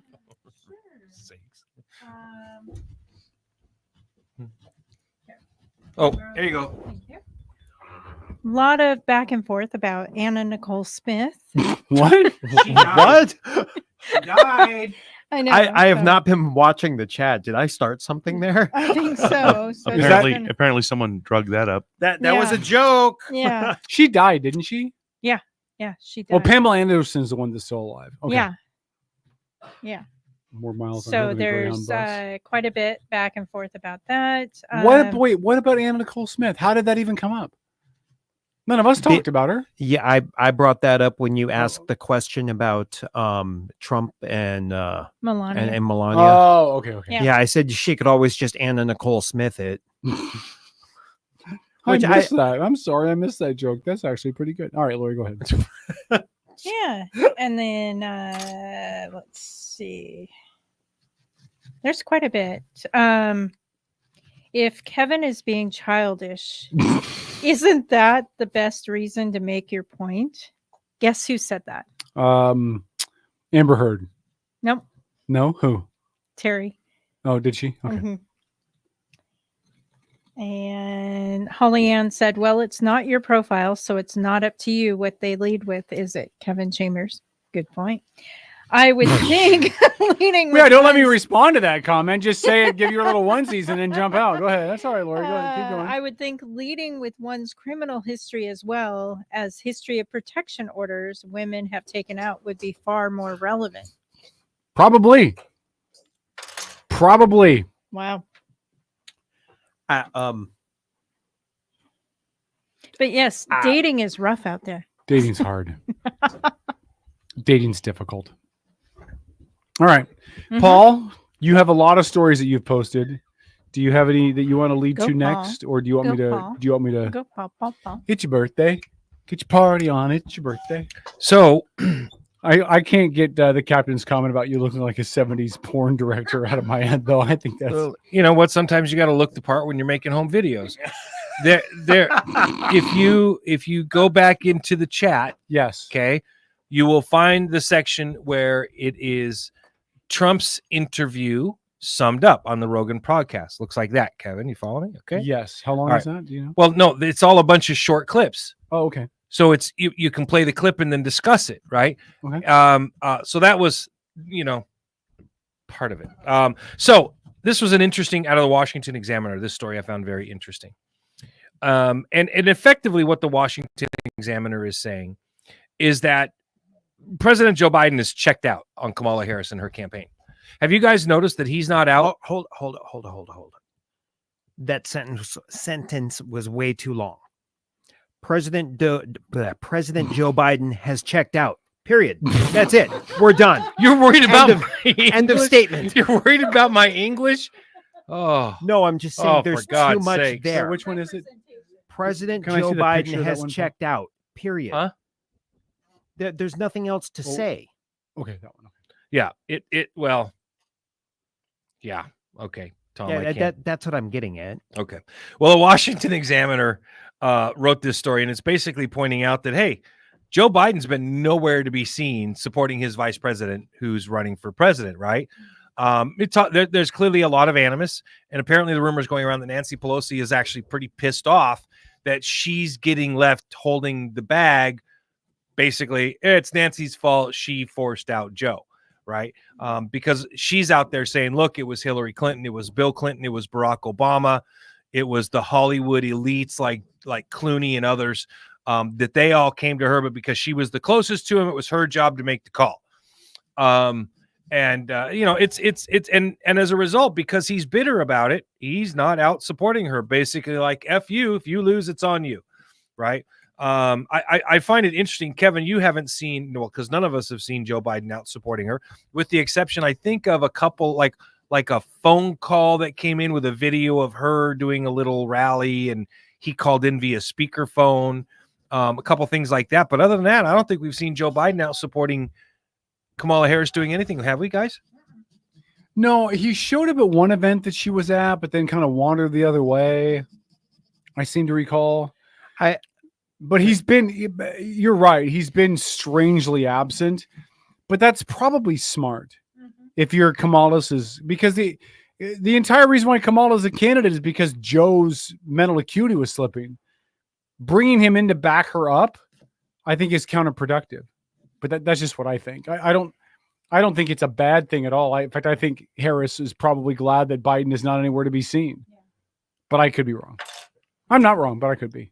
But I'm not. Well, anyway, so they wrote one more article that I found that's very interesting here. As you're looking, I have those. As you're looking for that, now, okay. yeah. I want to get your guys' take on this article written by the Washington Examiner. Facing the left-wing voters of the Democratic primary, Vice President Kamala Harris staked out radical positions on a slew of issues far outside the mainstream opinion during her failed 2019 presidential run. Now facing a much more centrist general election electorate, Harris is desperate to distance herself from her extremist past. And one of her favorite dodges is her claim that she will, quote, follow the law. We've all heard her make that claim several times. Mm-hmm. Okay. She said, I will follow the law if I'm elected president, rather than have to actually, answer for her change in opinion on certain things. Does she have a track record of following the law? Well, I would say there's a whole bunch of black men that sat in prison for a little bit too long. You're right. You're right. Maybe that's what this article gets into. Let's see. I wasn't able to open that one. It's okay. It's okay. I wasn't either, so I had to go look it up. Oh. Okay. Follow the law is her common thing. So we get to the problem is presidents have far-reaching powers to make the law through both regulatory and prosecutorial decision-making, especially on the issues on which Kamala Harris is most desperate to dodge accountability. Take Harris's Fox News interview in which Brett Baer asked, when it comes to immigration, you supported allowing immigrants in the country illegally to apply for a driver's license, to qualify for free tuition at universities, to be enrolled in free health care. Do you still support those things? Those were all things when she ran for president in 2019, she was in favor of. Yeah, she was. Okay. To which Vice President Harris responded, listen, that was 5 years ago. Yeah. And I'm very clear that I will, quote, follow the law. Except the Biden-Harris administration has not only not been following our nation's immigration laws, it's actively subverting them. Federal law is quite clear that all people encountered by Border Patrol illegally crossing the southern border, even those who express a fear of returning to their home country, shall be detained until they are either deported or granted asylum. As somebody who worked in immigration, that's what it says. It is very clear. Yep. There's no ambiguity. Like, it's more clear than the Second Amendment, for fuck's sakes. Okay. But that's not what the Biden-Harris administration has done. Instead of following the law and detaining immigrants or returning them to Mexico, the Biden-Harris administration has been abusing the parole power by releasing migrants en masse into the country. In fact, for those who don't know, do 5 seconds worth of research, and you will find that in order to lower their immigration numbers, their illegal immigration numbers at the border, does anybody here, Bueller, know what they've been doing to artificially lower those numbers? Anybody? Anybody? Not doing the paperwork? No, they have been flying them up from their home countries. In other words, hey, we got 5,000 Nicaraguans that want to come here. They're going to walk up and just cross the border illegally. No. Let's put them on these airplanes and fly them up. Now those numbers don't count against them, right? This is well known. It's well documented, okay? Even worse, the Biden-Harris administration created via executive fiat rather than actual legislation 2 new parole programs that are specially designed to decriminalize illegal border crossings. Here is how they work. Instead of recognizing that a migrant committed a crime by illegally crossing the border, the Biden-Harris administration has created the CHNV parole program and the CBP1 app parole program. For those that don't know what the CBP app is, prepare to shite your pants. Through the CHNV program, entities in the United States can sponsor otherwise inadmissible aliens from Cuba, Haiti, Nicaragua, and Venezuela to be paroled into the U.S. In other words, your Universal Life Church, Kevin, could sponsor 30 Haitians and say, I'm sponsoring them, let them into the country. And your Universal Life Church doesn't have to have anything, just a name on a piece of paper. Remember how you got your ability to do weddings? Hey, I worked very hard for that on 5 minutes on the internet. Me too, man. It was like, what, $2.99 in a box of Cheerios? Where did we stop? Oh, yeah. Okay. They made immediately eligible. They were those same people from Cuba, Haiti, Nicaragua, and Venezuela that were paroled in the U.S. were made immediately eligible. And this is the one that gets me, folks, right? Listen to this. How many times have you heard the Amber Heards of the world state unequivocally, illegal immigrants don't get anything. They don't get any benefits. You're a liar. You lie. Well, let's be very clear about this. They were made immediately eligible for food stamps, Medicaid, and welfare. Mic drop, please. STFU. The migrants' names are checked against existing Department of Homeland Security databases for past trouble with the law. But these DHS databases contain no data of criminal history from any of the countries involved.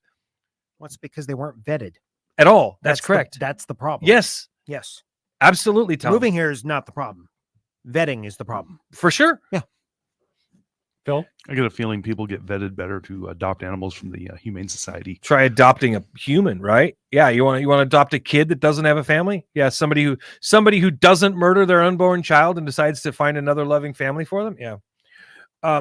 They're still every bit as inadmissible as before, but by abusing the parole power, Harris has essentially made good on her 2019 promise to, and I quote, decriminalize illegal border crossings. The same goes for the Biden-Harris CBP1 program. Through CBP1, migrants from any notation can apply to make an appointment with a Border Patrol agent at a port of entry at the border as long as their mobile device shows they were within a certain distance from the Mexico border. After a similar cursory check of DHS databases, these migrants are also paroled into the country again. Let me put that in simple terms for those of you Democrats listening right now. It means that they download an app on their phone and they make an appointment to meet Border Patrol Agent 14 at the corner of First and Broad. They meet them there. They're handed a piece of paper with a court date and paroled. Yeah. You can't make this up. Have a nice trip, Jose. Paroled with the expectation they'll show up for the court date later. In 4 years. Yeah. Or whenever it happens. Yeah. And then these same morons sit there and look at people like us and go, "You racist bastards. How come you won't let anybody who wants to come in come for free?" Yeah, bitch, leave your front door open on a Christmas night. You're not doing that, and neither am I. It's freaking ridiculous. But we're still going to be called all kinds of names because people like to play identity politics. Yeah. How dare we racist mofos? Yeah, how dare we have a different opinion? How dare we think that a nation of people and a nation of laws should have borders? God forbid. Try going to Mexico illegally. See what happens. You probably get raped and murdered by the cartels first, but that's okay. All right, we're going to take a break. You didn't like that? My head's exploding right I'm sorry. now. I love you. No, you're right. That's why my head's exploding. It's everything you're saying is making sense, and it just makes my head hurt. Just the absolute stupidity of some groups. And the worst part is it doesn't seem like it's a hard issue to take care of. Hold on. Outlaw Radio. We're back after this on Mega Talk.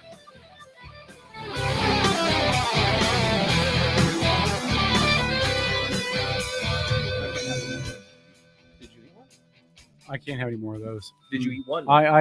Yeah, okay. Bits and pieces, but that's it. Bad Bunny showed his support for Harris.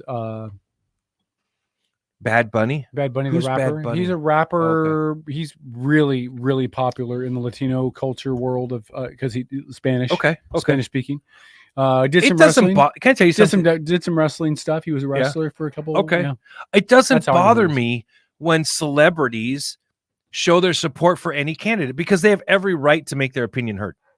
Like, it doesn't bother me when Beyonce goes on stage and introduces Kamala Harris. It doesn't bother me when Eminem does that or anybody else. Hulk Hogan introduces President Trump. None of that bothers me. It's when they go on national television and say, "This guy's a racist punk and I want to punch his face off." You know, when they're trying to, it's one thing to say, "I support this candidate," and it's another one to go out and make an impassioned plea because they're a celebrity. You need to believe them, right? To me, there's a big difference there. Now, celebrity news, dude, celebrity gossip, since we're on Facebook, man, Katie, I love you, dear. She got me deep into the weeds on this Diddy stuff, right? And like she started showing me all this. Diddy, did you? She started.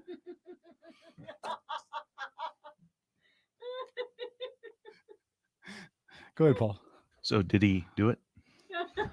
I don't know. That's the question, Phil. Did he just deal? So, did you well, here's the thing. Well, see, look, I was like, that stuff all intrigued me. I was like, what the fudge, man, right? But then she started pointing stuff out to me, like Diddy's daughters and their mom was killed. She died of a pneumonia. Guess who else died of a strange pneumonia? Who? Well, we're going to break. You'll have to wait till Oh, afterwards. good teaser, Paul. Back after this on Outlaw.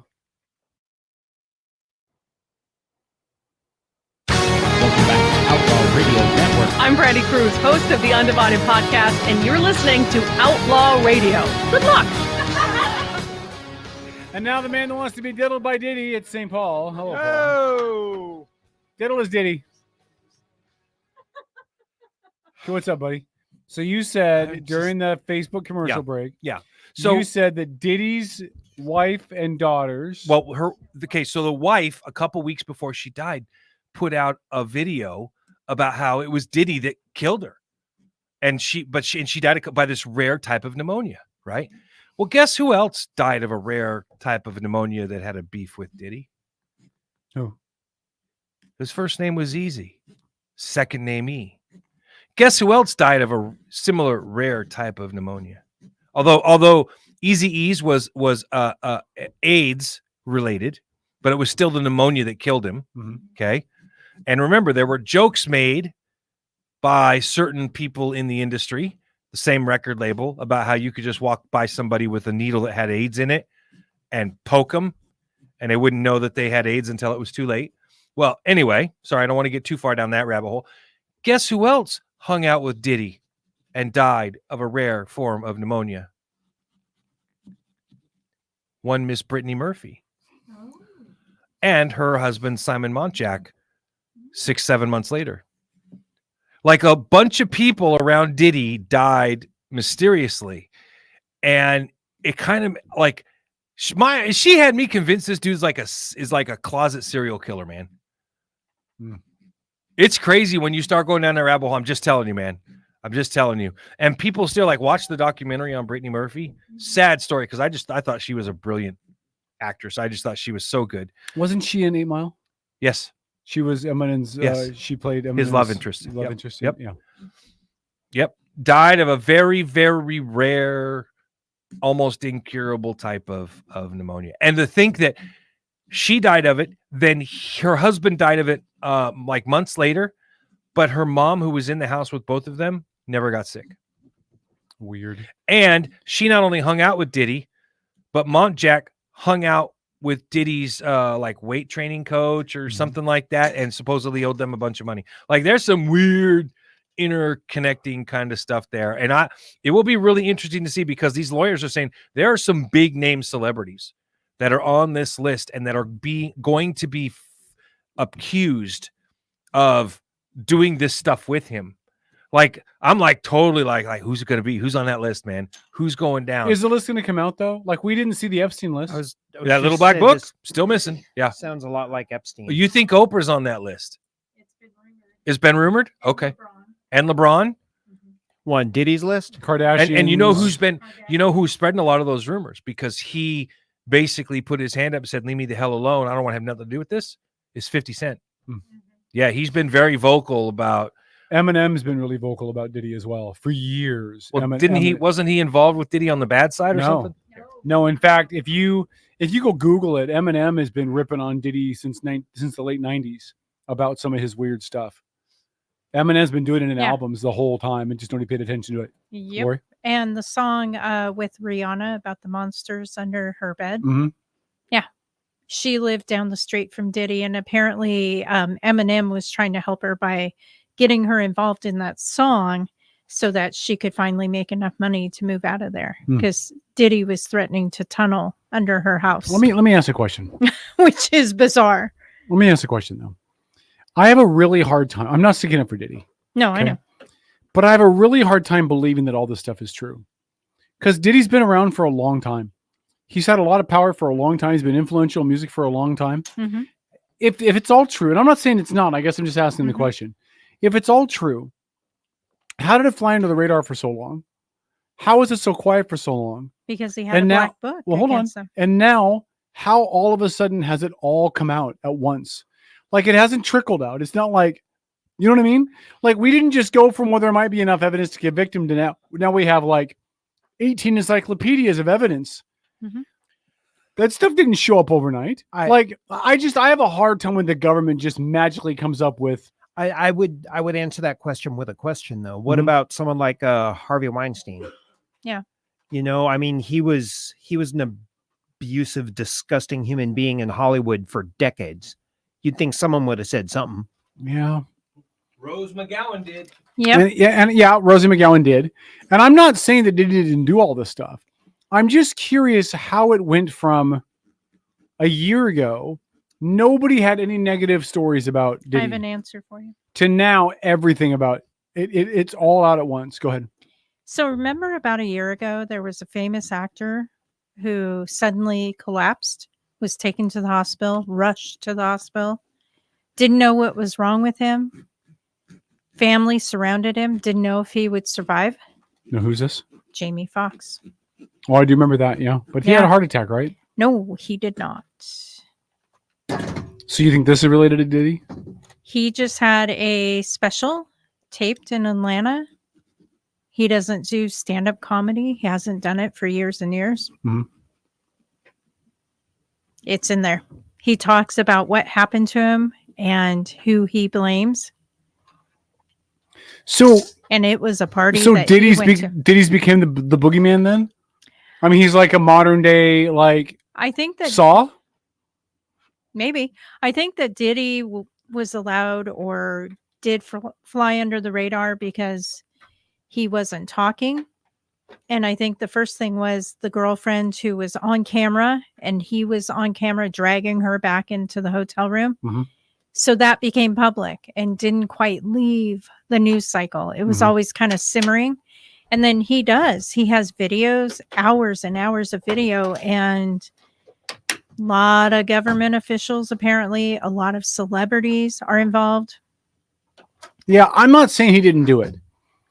It just always surprises me. It always makes me question, step back and question how somebody goes from being fine Right. to suddenly we have evidence of decades of wrongdoing. Right. And we didn't have it a year ago, but now suddenly we have everything to account for decades. Like, it isn't like he did something last week that we caught him for. This is over a period of a long time. Right. And now suddenly we have enough evidence to to back it up for prosecution. It just again, I'm not saying he didn't do it, but the whole thing just stinks to me. I don't trust the government. I really don't. No, I don't either. But the other part of it is maybe he's singing while he's in custody as well to save his own skin. But apparently, I'm not for sure on all of this, obviously, but apparently there have been people that were used, abused, and died as a result. And just bodies strewn wherever the parties were. Yeah, I guess how do we know it now? I guess that's what I'm getting. How do we know it now? And how do we know all of this now? How is all of this corroborated all at once? I think if it's true and the government actually has a case, I don't think it just magically happened overnight. I think that the girlfriend and the security guard at the hotel fed information. There's been reports before, but nobody was listening. There have been other people that have come forward. And then when everything went down with Jamie Foxx, puzzle pieces fell in. Yeah, maybe. And again, you can take a look at the chat and see if there's anybody commenting on this. But, and again, I'm not saying he didn't do it. It just, when everything falls into place all at once, you did a Hello Kitty jack-o'-lantern. Dun, dun, dun. You jackalope.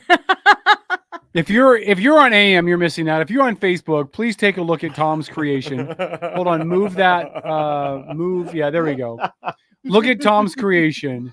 He made a Hello Kitty jack-o'-lantern while doing the show. You're a grown-ass man. So? Oh my god. All right, turn that back on. Wait till Paul gets in here so Paul can see it. In fact, I want to see the look on Paul's face. So when Paul gets in here and sits down, go ahead and kill the lights. Shut off the lights again. Yeah, do that. Everybody loves it. I don't know, man. I don't know. Oh, Corey said 100,000 hours of footage he had, and the feds confirmed that they now have to go through 100,000 hours. And just as much baby oil. Well, yeah, they found plenty of baby oil. So you said 100,000 hours? Hold on. Yeah. Corey said one small crack in the dam will turn into the dam collapsing. You're not wrong. Sounds like how you go bankrupt slowly and then all of a sudden, all at once. Hold on. So if there's 100,000 hours of video footage, that equates out to 4,166 days.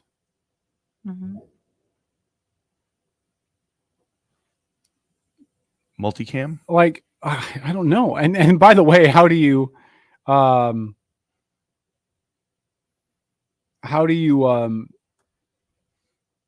11 years. Yeah, that's what I was just checking. Almost 11 and a half years. Yeah. How do you get the manpower to go through those? You know what I mean? Like, you're going to have... You're the government. But I'm just saying, are you going to task 100 people to watch the shows to dwindle it down? You're still looking at months worth of work. Maybe they'll sub-hire it out to AI. Yeah. I mean, not in the the stupid AI stuff we see, like where it legit can scan through all the data, video data, and actually find the information, break it into clips that may be questionable, probably. And they'll probably reach out to folks at YouTube and Google and some of these multimedia corporations that have got a lot of really adept tools for this type of thing that they might be able to pull some clips out. But they're never going to look at all the clips. They're not going to get a whole review of that whole 100,000 hours. I don't know, man. Listen, it's highly possible he did this. He's always seemed a little bit shaky to me anyway, but I don't know. Oh, look, Lori, pause back. Hold on. I saw it. Oh, did you see? Were you watching the feed? I took a picture of it. You went to the bathroom, watched the show, and took photos. That's creepy. You're on the toilet watching your own show. How many people can say that in their life? Entertaining. But at least he doesn't have a toilet Weirdo. on the show. Well, that's a great idea. We could add one. No. All right, we're going to come back after the top of the hour. Any other comments in chat before we go top of the hour break that you want to read, Lori? No? She's like, nope. I don't blame you, Lori. I wouldn't want to say any of them either. Are some of them bad? No, Kevin, no. Okay. Nobody in chat would ever say anything about you in any No, way I didn't negative. I didn't say about me. I Okay. said just bad in general. Okay. I expect everyone to say bad things about me. That's true. I'm glad you've lowered your expectations to a point of reality. Oh, yeah. It's important. Just remember, if you set the bar low, you'll never be disappointed. Is it better to aim too high and miss, or No. to aim too low and continually hit? Aim too low and continually hit. That's right. I mean, F standards. Look, if I told a woman I'm dating is probably going to be about 3 or 4 minutes and I'm going to sleep, and I make it last 7 or 8 minutes, she feels like she got a bonus. It's perfect. You're my friend. Pleasantly I'm gonna leave that surprised. alone. I'm just going to leave it alone. Pleasantly surprised. So We're asking for a refund. you can play doctor. Do you know why men finish first, Tom? Why? Because we want to.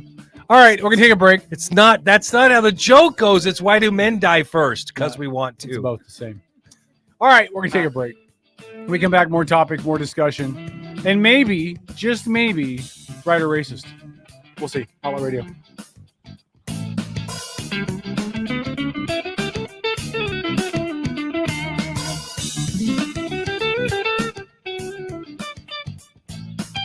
K-Dog. Disappointing women since 1971. Yes, ma'am? So apparently there is a trend going around in the, internet verse. So women who have not orgasmed are technically virgins. That is so not a thing. So not a thing. It's like saying you can identify with whatever you want. That's the exact same thing. Oh, I'm a guy, but I want to be a girl, so I'm going to identify as a girl, and you got to accept I'm a girl. Oh, okay. I'm a woman, and I've had a whole bunch of vaginal sex, but I've never had an orgasm. I'm a virgin. Okay. Whatever you say. If that helps you sleep at night. That makes Amber Heard a virgin. Honestly, who cares? I'm just, if that makes you sleep better at night, claim whatever you want, but nobody believes you. That's a real thing, huh, Lori? It's a real thing. I don't know what kind of message boards you hang out on, but you might want to think about she just changing. had the bead site,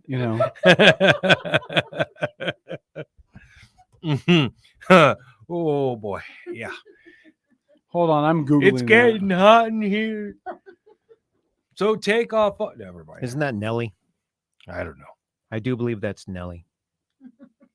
I just don't know. I'm not that big into the music scene. I don't know, man. Your rendition of Breakfast at Tiffany's is really... I don't know why you keep bringing that up. You don't have the it same recorded. one, It the never same happened. reason you keep bringing up me ditching that girl at the bar when you were my wingman. Yeah, but one is true. One is a falsification of the data at hand. I know what you're talking about. Huh. I know what you're talking about, dude. I know what you're talking about. I know. Her name was Holly Kelly. I hear I do a pretty good rendition of "You Make Me Feel Like a Natural Woman" after I've had enough shots. Yeah, we all think we're good after enough shots. Kevin got me so drunk one night I rapped Hotel California, gave the whole song a new meaning. Mm-hmm. That's funny. Yeah, that bar closed soon afterwards too. Hey, guess what I bought today? By the way, guess what I bought today? What's that? Tickets to go see Hamilton in February. Oh, the one in Seattle? Yeah. I just saw that. It was interesting that I heard a commercial for that on the radio. And I thought, you know what? I wonder if Kevin would like to go to Seattle and see that together. That's exactly what I thought. Let's go. How much are tickets? Depending on what day you go, the cheapest tickets are $44 a piece. Oh, that's not bad at all. And you can get them in the mezzanine. But it's like the Sunday afternoon show. I like Broadway and off Broadway. You'd have to go Super Bowl Sunday. It's not like my team's playing. No, true that. But if you go on like a Friday night or a Saturday night or a Sunday matinee, they're really spendy. Okay. So hold on. What? Hold on. What? Dumbass women are saying that they're virgins if they haven't had an orgasm. It's not men. For God, stuck on stupid. I think That's all. People can declare whatever they want. Doesn't make it true, but it doesn't matter. Especially leftists. They can really declare whatever they want. I declare myself stupid. I just, Jesus Christ, Margaret. Please don't procreate. And if you already have, shoot yourself. There's still a front row seat open for February 14th. Yeah, how much? Let's see. I'm not going to a Broadway play. $194 front row. Valentine's Well, Day. hold on. Front row. Front row. No. Front row for And one. it is perfect for Kevin because there's only one ticket. Yeah, listen. I say for one on front Valentine's row. Day. You know what, Phil? Wow, you're a special kind of asshole, aren't you? Here's the deal. Front row at a show like Hamilton's a very bad seat. Why? Because you're down in front, so you don't have full view of the stage or the set because you're down. Are you saying you're too close to all of the racial appropriation that play has to close offer? to the stage. You don't want to be in the orchestra section. You want to be back a little bit. Yeah, Absolutely. you want to be middle of the of the It's like where I main was floor. for at the Federal Way Performing Arts Center. Yeah. When I saw Hamilton in San Francisco, that's where it was. Ground floor, about the middle. And it's perfect. It really is. So tickets on a Sunday evening show at 7 p.m., the cheapest tickets are $44 in the mezzanine. So go get them. Like literally, go get it and watch it. It's a blast. Paul, you should take your wife and your fam. I should probably take my dad. He's been to like hundreds of shows this last year. It's so good though. Ever since he retired. It's so good. Hamilton. Mm-hmm. You can watch it on Disney for free. You can. But would Surround you sound. rather watch a Seattle Seahawks game on the TV or would you rather see it in person? No, I'd On rather TV. watch it on the TV. Really? Okay. Absolutely. You can't. Yeah, it's why am I going to spend hundreds of dollars to sit in a stadium during a pouring down rainstorm and watch my team embarrass themselves? But if you want to go, I can connect you with someone. They get their season club level seats. The beer is see cheaper them at out home. every year. Yeah, for sure. Yeah, the beer is quite a bit cheaper. Oh, at look home. here on Sunday afternoon, 2 front row seats are available. Yeah, how much? It's 134. Now, mind you, the 2 seats are on the far opposite sides, yeah. but still. You know what, Phil? You're supposed to be my friend here, I and you reminded me of my ineffective dating relationships. Makes you sound a lot like Paul. I'm providing comic relief.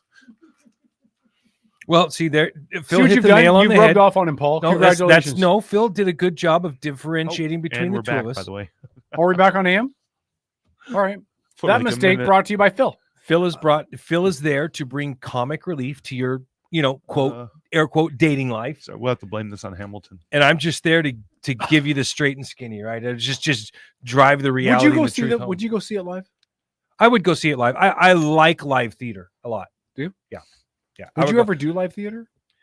Like be in a live theater? Actually, play? that you brought that up, I have always thought that I would love to do that someday. It's like kind of on my bucket list. I did it when I was younger. Really enjoyed the hell out of it. Why don't you do it? So, why don't I do it? Yeah, why don't you do it? Well, let's see. I have a business that doesn't really give me a normal schedule. I'm opening a second business in the next week and a half to 2 weeks, and I have the radio show 2 nights a week. I'm not sure that I have the collective time. Does that mean you're going to give up softball? I wouldn't say that I would give it up, but I probably won't be playing as much. I'll probably cut it down to like one night a week because That my makes me goal is to play ball with You ever my done- son when he gets back from That makes me the sad. army. You ever done any of the local theaters? I haven't done any here. I mean- All right. When I lived in Snohomish County, I did I some. remember. The last one I went to was Pirates of Byzance. That was downtown Port Orchard. In fact, Nash was in it. I'm sad. Oh, you know that Nash? theater closed. You know Nash? Mm-hmm. Rayburn? You know Nash too? Yes. He's my praise and worship leader at church. Yeah. He's. Oh! I poured a lot of concrete with that man. Yeah, Funny he's a story. concrete I'm not guy, going to too. say his name because he didn't say that I could say his name, but somebody who recognized me from the show was at church today. I didn't know him. He's not a member of the party or nothing like that. He walked up to me and goes, "Are you Kevin?" And I said, "Yeah." And he says, "You're on the praise and worship team?" And I said, "That's what I thought he was an asshole." Oh, Terry, brilliant idea. Outlaw Radio, the I was live in the middle tour. of talking. I know, but it was a great idea. So he said, "Praise and worship team." And I said, "Yeah." And he said, "Aren't you on Outlaw Radio too?"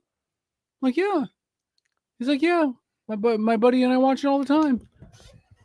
Okay. Was it Holly? No. Just was checking. It was a guy. He didn't look like he Was didn't. He didn't look like he lived in his mom's basement. So.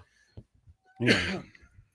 Oh God, I'm dying over here. All right, so do you want to take a minute and talk about the interview that Trump did on I do have some of the clips that I can play here if you'd like. Some of them are really relevant, but it's up to you. I don't know what you've got planned for the last hour because we've kind of been going through all the stuff that I threw at you, and I appreciate that's very kind of you. But I'm a kind, gracious co-host. No, really, you're not. And we know this is my show, but sometimes I like to let you feel important. I love you, Tom, and I feel bad for you because I feel like by me sitting here in the middle, Kevin frequently forgets you're here. I'm sorry. I never forget he's here. No, he doesn't forget I'm here. Okay. I just can't look at him after he's fondled that pumpkin for the last 2 hours. Well, it's better than blue balls. Fondled. You can have an orange ones. Stop eating so many Cheetos. I think about All it. right, I'm going to play some clips off of this. So this is okay. This is it is kind of Trump orange. It is. Yeah. Yeah. Orange man bad. This is Trump having a moment of self-reflection. Okay. Oh, hold on. Are we is the computer hot over there, Phil? It's sexy. All right. Well, The biggest maybe over mistake here, I but I made don't was know I about there. picked some people. I picked some great people, but you don't think about that. I picked some people that I shouldn't have picked. I picked a few people that I shouldn't have picked. And neocons? Yeah, neocons or bad people or disloyal people or people that were just people bad, that were into the you people got bad that advice. Do you think Trump knows what a neocon is? Mhm. That was my Absolutely. question when he said it. Neocons, but you notice he just did something Kamala Harris has not done. What's that? He acknowledged something he did wrong that he would do differently. That's true. Where Okay. she actually has gone out of her way to state, and I quote, I can't think of anything I would do differently. Okay, go ahead. Yeah, I mean, look, you're reading about him a little bit today. A guy like Kelly, who is a bully, but a weak person. You know more about bullies than anybody probably around because you deal in a certain sport where the bullies are exposed very quickly. Yeah. But he's bad. Bolton was an idiot, but he was great for me because I'd go in with a guy like a John Bolton. You know John Bolton. A friend of mine called me up. I was picking Bolton, and he's a very smart guy. His name is Phil Ruffin. He's a very rich guy from Las Vegas. He's a great card player. He doesn't play cards, but he's a great player. He's just a natural. What the poker sense. Doesn't play cards. Sometimes it reminds me of a Biden speech. Yeah. Just sometimes Yeah. I see similarities. Yeah, like why even go down that rabbit hole? I have no idea. He's a great card player, but he doesn't play cards. Like What what? is a great part of it? It's like saying he's a cheat, but he won't cheat you. Yeah, here we go. That's right. The good old poker sense. And Phil Ruffin is a very, very wise kind of a guy and one of the richest people around and has had great success and understands people. So it was in that I was picking Bolton, or I picked Bolton. He called up. He said, don't pick him. Why? He's a bad guy. Now, he wasn't in politics at all. He's in various businesses. He said, he's a bad guy. It always works out bad with that guy. I said, oh, man, I wish you told me this 2 weeks ago. I already hired him. He's here. And he was right. But he was good in a certain way. He's a nut job. And every time I had to deal with a country, when they saw This is a this great point he makes. whack job standing behind me, they said, oh, man, Trump's going to go to war with us. He was with Bush when they went stupidly into the Middle East. They should have never done it. I used to say it as a civilian. So I always got more publicity than other people. And it wasn't like I was trying. In fact, I don't know exactly why. Maybe you can tell me why. Oh, I could definitely tell you. You said a lot of wild shit. No, it's okay. It's a direct quote. So It's a not direct bad. quote, Well, yeah. idea. Well, listen, But it's he's still not. It's his point, and I'm sorry, I'll let you go here in a second. No, it's but okay. he makes the point. He hired John Bolton, and everybody knew he's a war hawk, right? Mm-hmm. Bolton's all about like American power and showing it and going to war if you have to. Like he was never shy about that, and that was his point, right?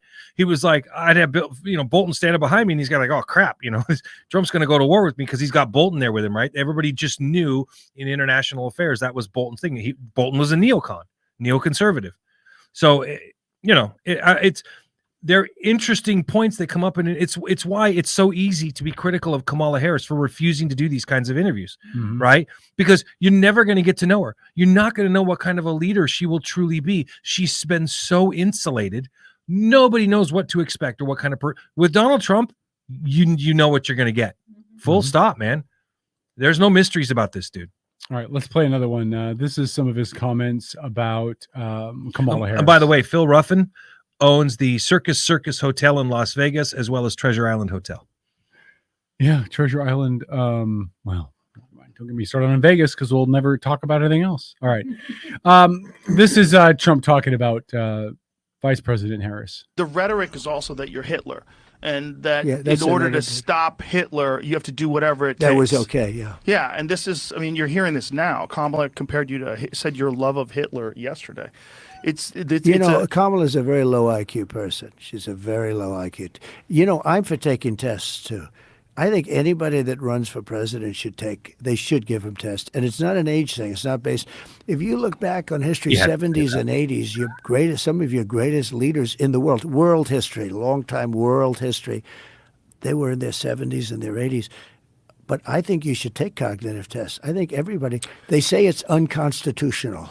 But That's ridiculous. I think Kamala should have a test because there's something missing. There's something wrong with her. Well, I think it's pressure. I think the pressure and the scrutiny, you've been a celebrity for a long time and you understand what this is like. But for someone who's in her late 40s, who becomes the vice president, who runs for president, becomes the vice president, and then all of a sudden the weight of the world is on your shoulders and there's all these people paying attention. A lot of people clam up. But you either have it or you don't. Correct. Look, this is an interview. We've covered a lot of territory, right? And it's fine. I don't care. I want to. I think it's much more interesting. To do an interview with Anderson Cooper, a crazy softball interview. She took 2 days off and she studied all day long, and then she comes out with a result that was a real embarrassment. That was a really bad interview. She couldn't answer a question, and every question's not answered. I mean, like, what would you do your first day in office? Okay, I'll build a wall. I won't build a wall. There's 100 things you can say. Just say anything, right? There's something off with her. I don't know that there's per se anything off with her, right? Saying those kind of statements are kind of like them calling Trump Hitler, right? It's like just this go-to thing. She's clearly a brilliant person. No matter what kind of fun we poke at her expense, she's achieved quite a bit in her life. Look, she's the vice presidential nominee, for God's sake. She was a congresswoman. No, she's the sitting vice president. Yeah. You said nominee. Oh, did I say vice presidential nominee? She's the presidential nominee. Right. Yeah. Sitting vice president. Thank you. But look what I just did. Been doing this for 25 years, right? And I still misspoke. Yeah. It happens all the time. Yeah. Right. In a lot of ways, Trump's the same way. So is Kamala Harris. But it's the things that you look at that you are specifically looking for actual answers to questions. Mm-hmm. No, and those just aren't there. No. And when she gets accused of taking an idea from Trump, she has the same canned answer. Have you guys heard her canned answer when she's accused of stealing ideas from Trump? No. I'm not afraid of good ideas where they occur. It's right after the cackle, though, right? Kind of, yeah. But anyway, long story short, though, look, she's a far from perfect candidate. Trump is a far from perfect candidate. We've never seen a perfect candidate. Maybe the best candidate we ever had was a man named George Washington, right? There was nothing to compare him to except a war that he had just won. Mm-hmm. And he was a national icon, right? But he even had a rough start. By what? Well, I don't want to get into the whole history of it, but what do you mean he had a rough start? I mean, the country was brand new, right? Like it wasn't going to be. No, easy. I'm talking about in his military yeah. career, and he had a few, like a military that he begged to stay with him during a winter. Well, before then, he had it was in Canada. I'm trying to remember which fort it was at, but he was credited in the I think it was the French Indian War. He was in the French Indian War, yeah. And he was credited with a major blunder in Canada that cost most of his men, and he was nearly booted out because of it. And I couldn't remember what conflict it was, but yeah, he had a couple of pretty big flops before. He absolutely did. Yep. Yep. All right. Here's Trump talking about somebody he wants to have as part of his cabinet. First of all, I love this idea of you teaming up with Robert Kennedy. Right. And I love this Make America Healthy Again idea because great idea. there are chemicals and ingredients in our food that are illegal in other countries because they've been shown to be toxic. There's pesticides and herbicides, and there's a lot of shit that's been sprayed on our food that really is unnecessary.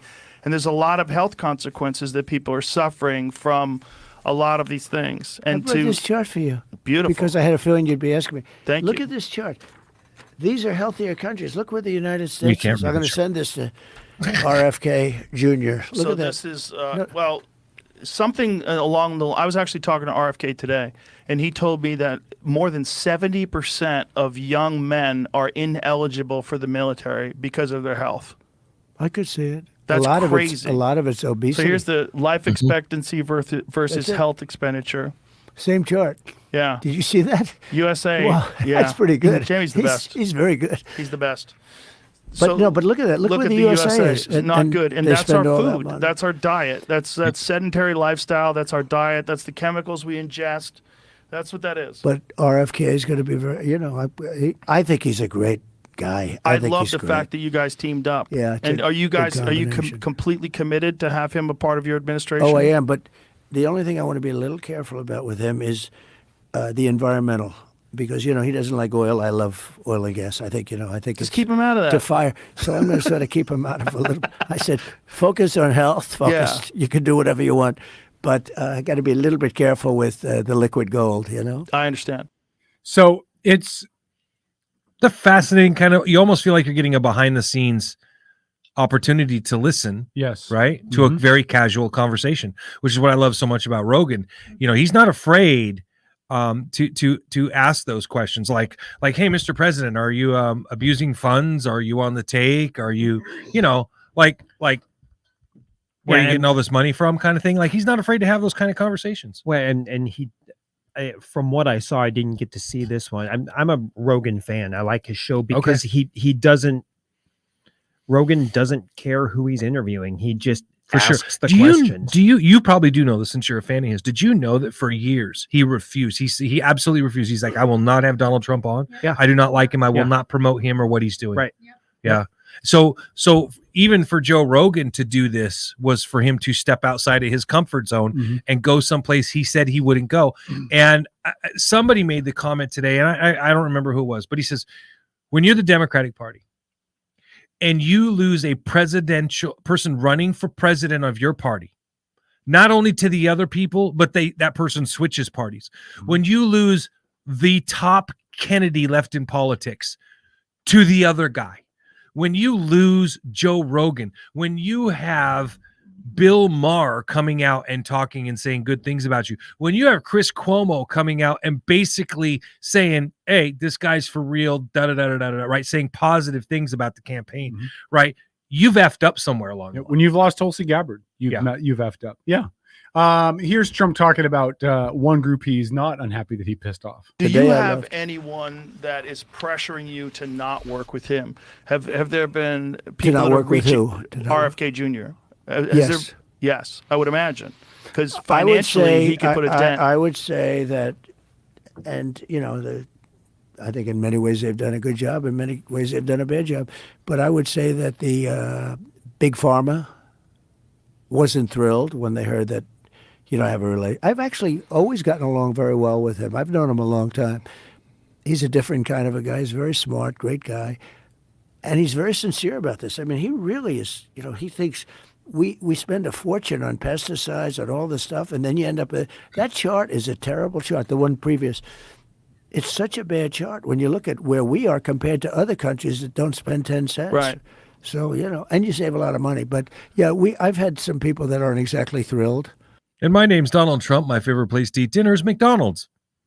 Right? I mean, damn, dude. Well, but he has a valid point though. Yeah. It's not, and they mentioned sedentary lifestyle. Mm-hmm. It's not because we have a sedentary lifestyle in this country, because most of Western Europe has a sedentary lifestyle.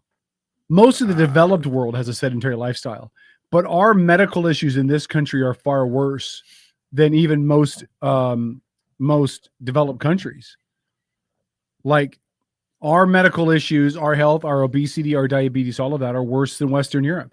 Yeah. And Western Europe is very much the same way that we are in technology and automation and sedentary lifestyle. But it's food. Do you know how to solve that? Exactly. How? Get off your ass and work out. No, Let me guess. Get rid of a two-party system. Get rid of lobbyists. Oh, no. Yeah. How will that? Because as soon as big pharma and all these other very large corporations can no longer purchase our politicians, then right, and are already the laws they're not supposed to be able to do that already. But they have. I mean, my only point about that would be they'd just find another way, in my opinion. But I could be wrong. Phil? I was gonna say no. People might blame it as capitalist, but people lobby. That's why is corn syrup such a thing in our food? It's not in the rest of the world. We subsidize the corn. There's all this lobbying going on that affects our food. Yeah, and is that capitalist? I don't know. That's government. It's big government pharma and allowing then just big food corporations. What was the statistic, Tom, that I think it was about a year ago that you brought to the table about what percentage of politicians? Two-thirds of Congress. So that's both houses. Two-thirds of Congress have taken money from big pharma. Yeah. And a lot of it. Both parties. Lots and lots of both parties. Absolutely. Both parties. Phil? Another contrast too is look at little like the Amish guy, Amos Miller, trying to make natural foods. He's getting attacked. Yeah. Yeah. I mean, it's and you can't even make natural foods now because even your ingredients are tainted. That's why you can say, I'm grow your own, brother. I got some horse crap for you. I'm going to go to the store and I'm going to buy fresh produce and I'm going to buy flour and I'm going to make everything from scratch. Well, even then it's still not clean. It's better. It's better, but it's not clean. And you don't have that issue. If you were to go to the coastal cities in Italy or the fields in France, you're going to find cleaner foods than what you're able to get here. It's almost and there's a reason for that. It's almost like somebody here in the studio catches a lot of grief for having a farm, yet eats healthier. Well, first of all, you catch I wasn't grief talking about me for having a farm because you never bring anything in and share with us. Phil? Yeah, that's just to say. It's all for me. I'm catching something in the chat. There's people attributing to capitalism what is more correctly by the word corporatism, which is defined as the control of the state or organization by large interest groups. Well, capitalism is different than corporatism. Yeah, let me say this. None of what you've talked about is capitalism because capitalism is a true free market controlling the free market. And this is government subsidization of the market, which then eliminates the idea. Yeah. Which then eliminates the ability for this to be capitalism because the government's got its hand and is picking winners and losers. That's exactly it. Get the government out of it. Deregulate, please. But here's the problem, though. Laissez-faire capitalism, baby. Oh, yeah. But hold on. To fix the issues we have with our food system, we're going to need the government to regulate a bunch of crap. They've already done a very bad job. But I'm saying you're going to have the government regulate the food system for a while to undo what they've allowed to be. Like if you just pull the government out and say we're not going to regulate it, there's no need for them to change anything. Hold on. They would just would be dying of E. coli poisoning? Yeah. Oh, you mean like they are now? No, but what I'm saying is if you pull the government out, nothing would change. You'd have to put the government back in, have them over-regulated for a while to pull out things like corn syrup and the pesticides and all of that. It's high fructose corn syrup. Hello. But I'm just saying you'd have to regulate it for a while. But what's the motivation behind it? Because all of those corporations that make the high fructose corn syrup, et cetera, have already bought our politicians. Oh, I'm not saying that they have motivation for it. I'm just saying you could not pull the government out of it right now. You would have to. Because nothing would change. Cold turkey, baby. It's the only way to fix it is to take the government out. But would it fix it?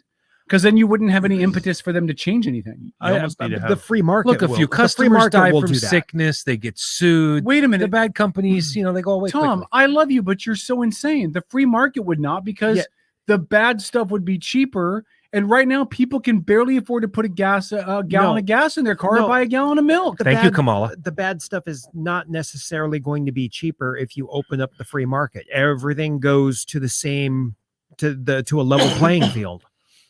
All right, we're gonna take a break. When we come out of break, we're gonna play some more clips from the Trump interview with Oh God, what's his name again? Huh? Joe Rogan. Joe Rogan. Thank you. I don't know. Every time I see him, I think Fear Factor.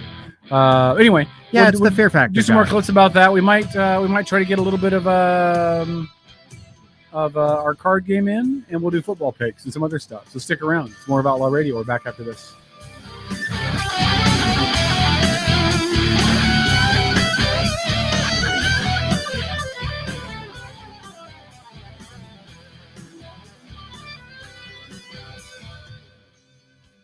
Outlaw Radio. I do like Rogan. I like Rogan. There've been a few of his shows where I think he's had some real dunce, Sure. guests. And I've skipped them, but for the most part, he's brought in some really interesting people. He doesn't get stuck. He doesn't get stuck in the weeds about, I shouldn't interview this person because someone might not like me. He just doesn't seem to care who he brings in, which I think makes for an interesting show. And he doesn't pull any punches. He's not worried Right. about offending somebody, which No. is nice. No. Phil? Then the Jordan Peterson one was going over the people that might be part of Trump's cabinet. He started with Elon Musk and moving on. Very insightful the way he describes, that kind of stuff. Yeah, the only thing I don't trust, well, not the only thing, one of the biggest things I don't trust about a Trump presidency is how he builds that cabinet. Because in his first cabinet, he had people on it like Bolton who had experience and had been in that arena before.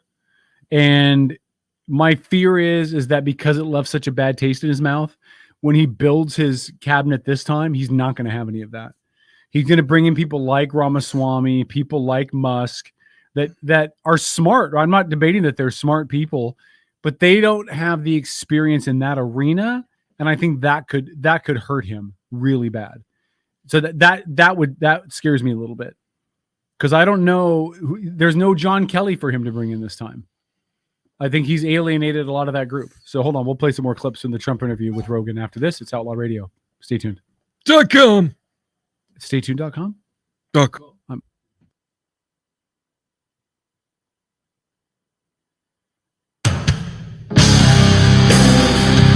I'm Brandy Cruz, host of the Undivided Podcast, and you're listening to Outlaw Radio. Good luck. Outlaw Radio. Hey, we talked about this before we get to the next clip. We talked about this with Dennis, but clearly, Phil, you did not get the memo. Memo. We are only 59 days away from Christmas, and so the Christmas bump should have started already. No, dude. Just checking. All right, let's play another clip. This is Trump talking about the Russian collusion hoax. So here's Rogan and Trump on Outlaw. The Russia hoax was a big hoax. It was all a big hoax. So Well, that's they clear. get Mueller. That's one example, but that is a good that's example. a big example. They say it made a 17-point difference. That's a big example, but that's only one. And you could go into the ballots where they wouldn't give you access to the ballots. You could go into the ballot harvesting. You could go into $500 million for the lock boxes. But just in terms of narrative, so there's two things, right? There's the Russia hoax. There's the collusion with Russia that was never proven, right? That's one. Well, no, it's proven it didn't happen. Right. Yeah. But they talked about it on But television. it took as if 2.5 was years to prove. But not only that, but it was a constant narrative on television. So Sure. that's And- a constant and- narrative that gets into people's minds, especially low information people that just watch the news, Sure. that you're in collusion with Russia. So that's one. Sure. So that changes the narrative. And then you have the 51 former intelligence agents that work with the original Twitter and get them to remove links. You can't share it on DMs. You cannot share that story. They swept that story because they said it was Russian disinformation, even though they knew it was not. 100%. So that's two examples that are real examples. Now, anyone who considers himself a legitimate, objective observer of American politics, if you really want the best person to win, you would want people to not lie. And the only reason why they got away with this lie was because they continually labeled you as this horrible threat to democracy and Hitler. Yeah. They But- kept saying you're going to be a dictator, ignoring the fact that you weren't a dictator for the 4 Correct. years where you were The actually opposite. the president. again, really valid points. The Russia hoax was a big hoax. It gets all- back to what did we see the first term around, and what does history tell us to expect? So, Paul, was Trump a dictator the first time around? Only for Democrats.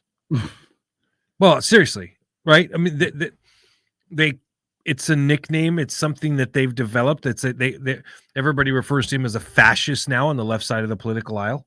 Mm-hmm. He will be a fascist. You know, the one that we keep hearing is he will sign a nationwide abortion ban. Patently false. He's made it very clear. I'm not doing anything on abortion. It's been kicked back to the states. That's where it belongs. That's where it'll stay. Right? Yep. But yet they keep saying it. You were talking one night on here about your conversation that you'd had with your daughter where she was like, Dad, how could you vote for him? Right? Mm-hmm. I bet if you asked her, she would tell you Trump wants to ban abortion. Because that's the messaging that's being put out. Right? Yeah. And it is the most disingenuous messaging. I mean, if people want to be intellectually honest, and some of you know who you are in chat will not be. But what Trump did in stacking the court is essentially took away his ability to control anything about abortion. Mm-hmm. By returning it. Now, you can disagree with how the individual states have handled that. I think that's an honest discussion that you can. And it's a valid discussion because even in my opinion, as a pro-life guy, some of them have gone too far. Yeah. But what Trump did in stacking the court was he returned it back to the states, which stripped the feds, including Trump, if he's reelected as president, from having any say. This narrative that floats around, well, they're going to ban it across the country. They're going to get a constitutional amendment, blah, blah, blah, blah, blah. Well, first you can scratch the constitutional amendment off the books because it's never going to happen. Mm-hmm. Congress is too divided for them to come together and make a constitutional amendment. And even if they weren't overly divided, you have to get the states to agree as well, and the states aren't going to do it. So it's never going to become a constitutional amendment in regards to abortion either way. Correct. Okay? So if the argument now is that Trump is somehow going to get rid of abortion, he can't. Because the Supreme Court ruling on abortion specifically said this is not a federal issue. So unless you make it a constitutional mandate, which you can't, it will never be a federal issue again. Now, if you're mad about that because you're mad that some of the states overruled that, that's a great conversation to have. But the fact of the matter is, if you read the Constitution, and I know a lot of you on the left have not, I know that's a hard thing for you to read and actually be expected to understand the intricate nature of the United States Constitution and what it does and doesn't cover. I know this is, you can't identify the document to be something that it's not. Okay? The idea of abortion is not a constitutional issue. It is not discussed in the Constitution, Mm-hmm. which means the 10th Amendment is clear and it has to go back to the states, which is what they did and what they should have done. Now, personally, I don't believe if you are in Washington state, you have the right to complain 2 bits about what's going on in Idaho because you don't live there. You didn't vote for their politicians and you don't vote for their policies.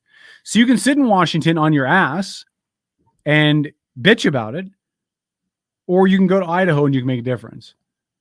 But it's a state issue now. But if you go to And it should Idaho, be. you have to become a resident of the state of Idaho if you want to make a difference. No, not necessarily. Well, in every you can go state's volunteer law- for NPOs and volunteer for advocacy sure. groups and protests. And stuff. every Right, state but- is different as far as the minimum amount of time you must live there and have residency before you can vote as well. Yep.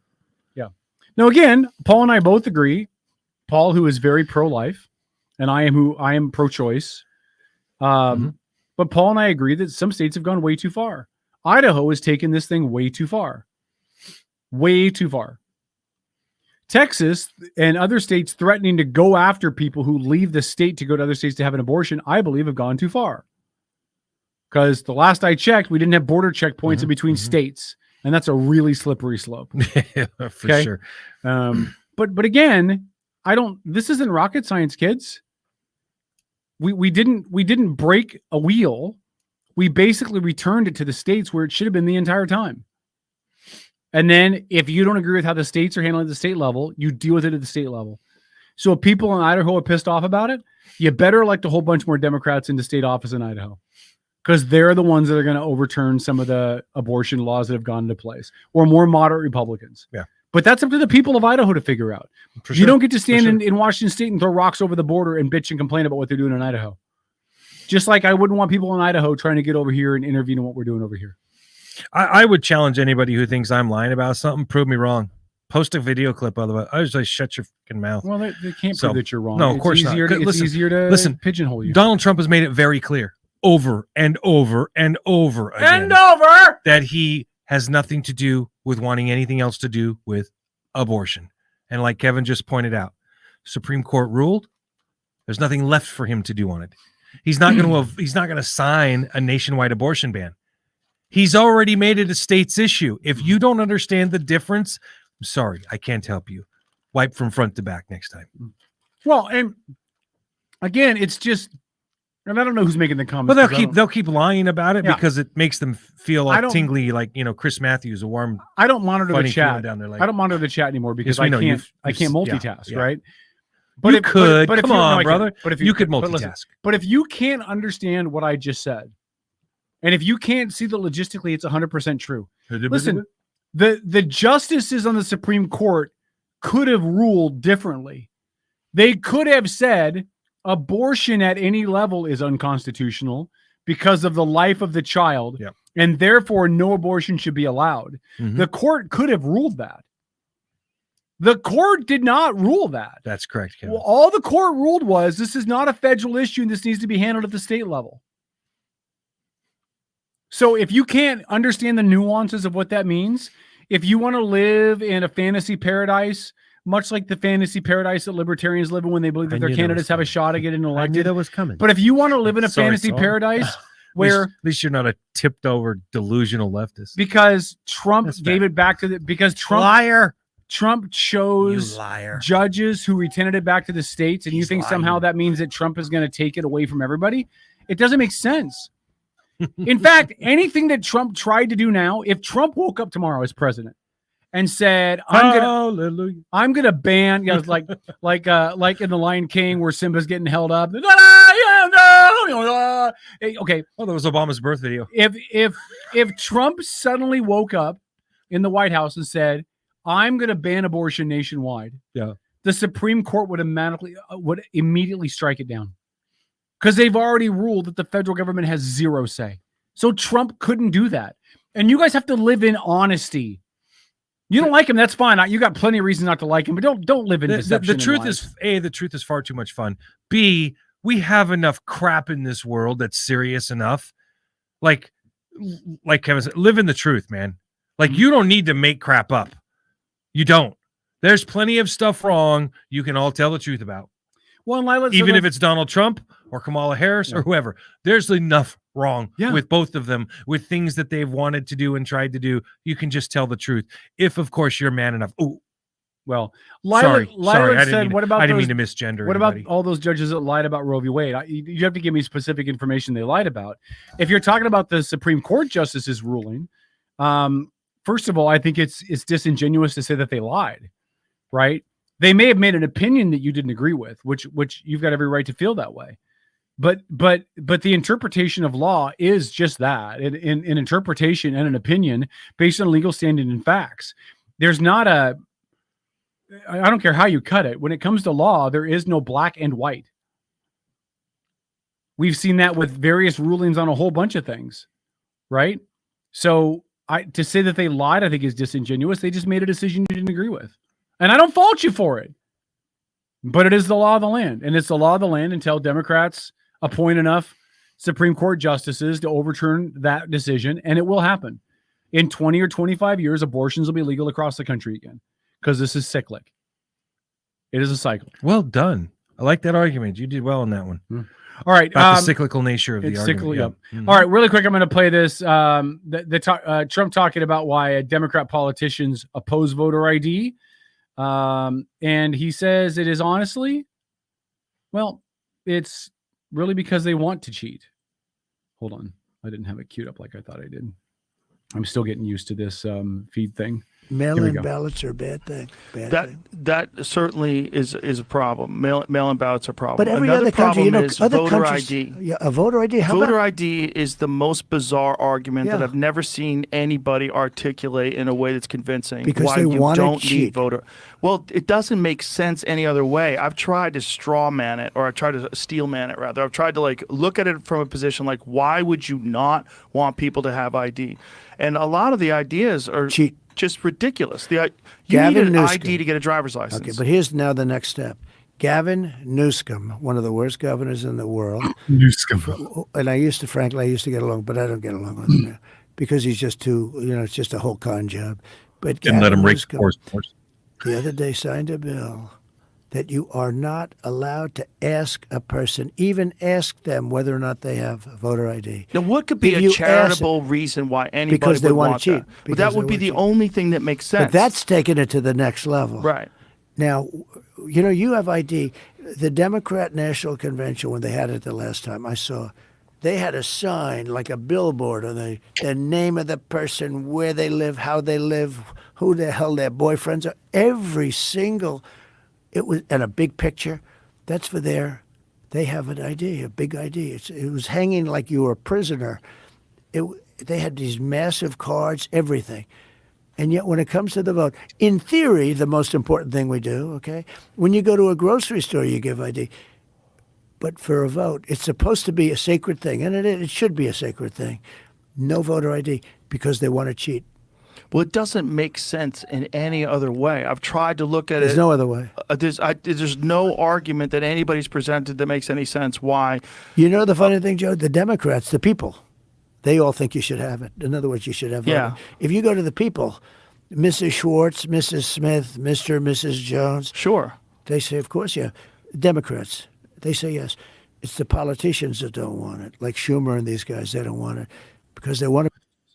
So yeah, Rogan's got a really good point. Yeah, we can't really come up with a reason why we don't really want voter ID, other than to say that people can't get It's ID. their argument is so racist on its front, right? To suggest that voter ID would disenfranchise African Americans because it's too hard for them to get a license.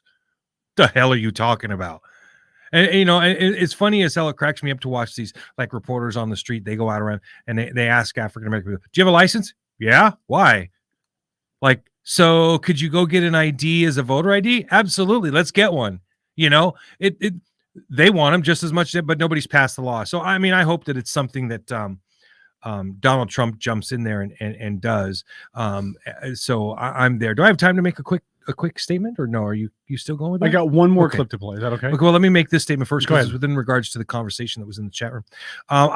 Look, while the Ninth Amendment itself has not been the central focus of major Supreme Court decisions regarding abortion, it complements the arguments made in cases such as Roe v. Wade in 73, where the Supreme Court ruled that the right to privacy, although not explicitly stated in the Constitution, protects a woman's right to choose to have an abortion.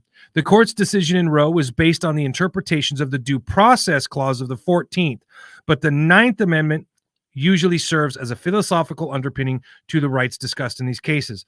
While the Ninth Amendment has not been the primary basis for abortion rights and legal rulings, it can be seen as supporting the notion that individuals retain certain fundamental rights that should not be infringed upon by the government. So it doesn't do any good to keep screaming about the ninth. I think you're talking about a Roman legion here. Okay.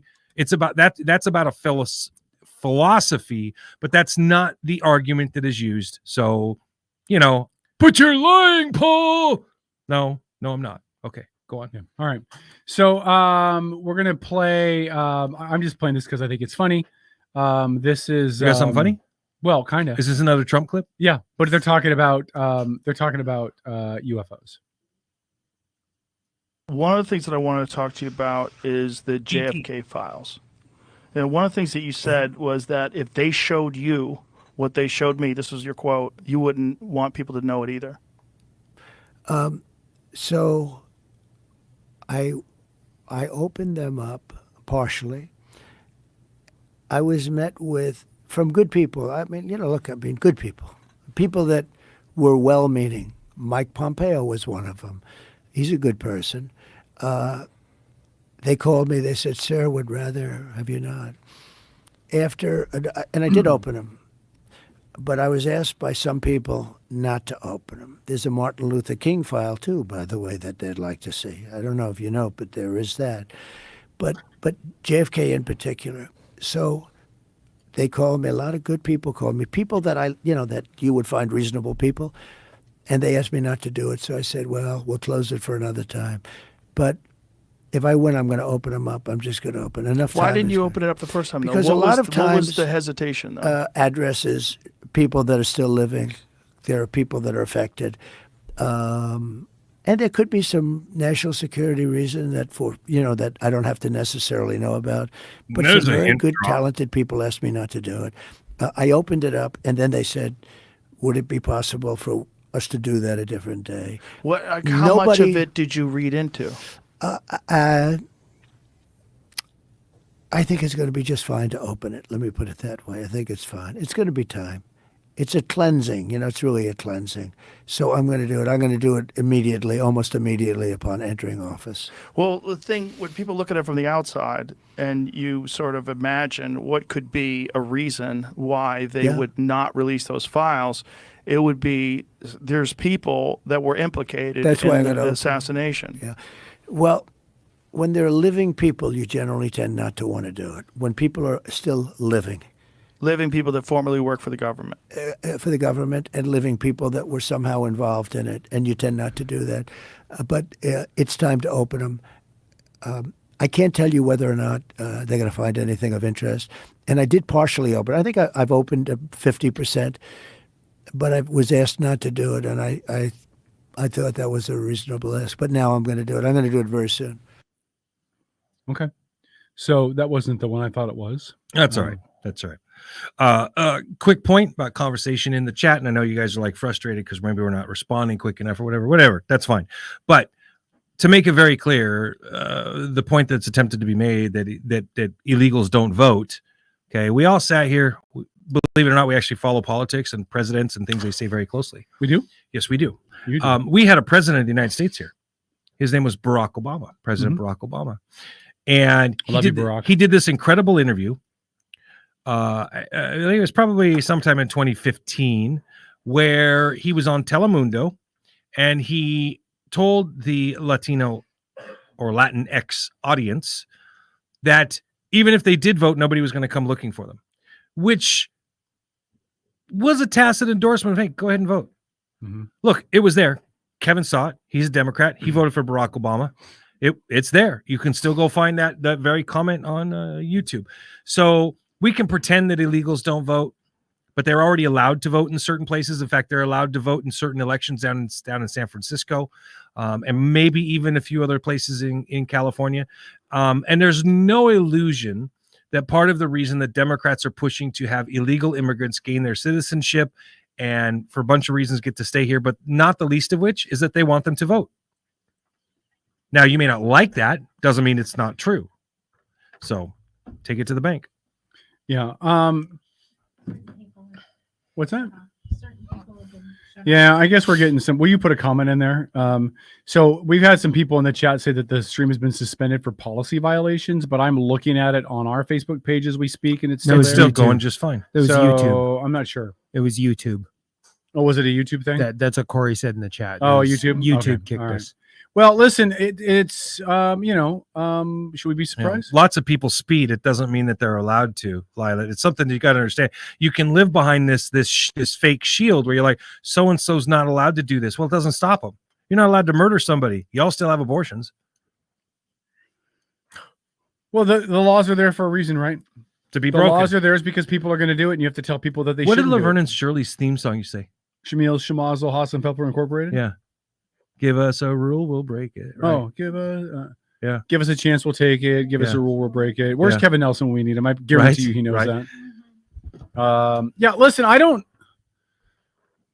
You know what comes out of that conversation with it's a fascinating conversation, isn't it? Again, it's an insight. Like, did you hear the hint that he dropped? And there might be some national security secrets in there. Oh, like George Bush Sr. had something to do with the assassination. Oh, but hold on. And I'm not saying that he was reasonable, but do you notice how much closer to reasonable he sounded in that conversation? when talking about real stuff, it you're right. wasn't blowhard, pompous, instigating a riot, fire, yelling fire in a movie theater. You're right. And again, Great point you're making. He wasn't completely like normal, but he was much closer to it than he gets permission, or he gets recognized from in the media.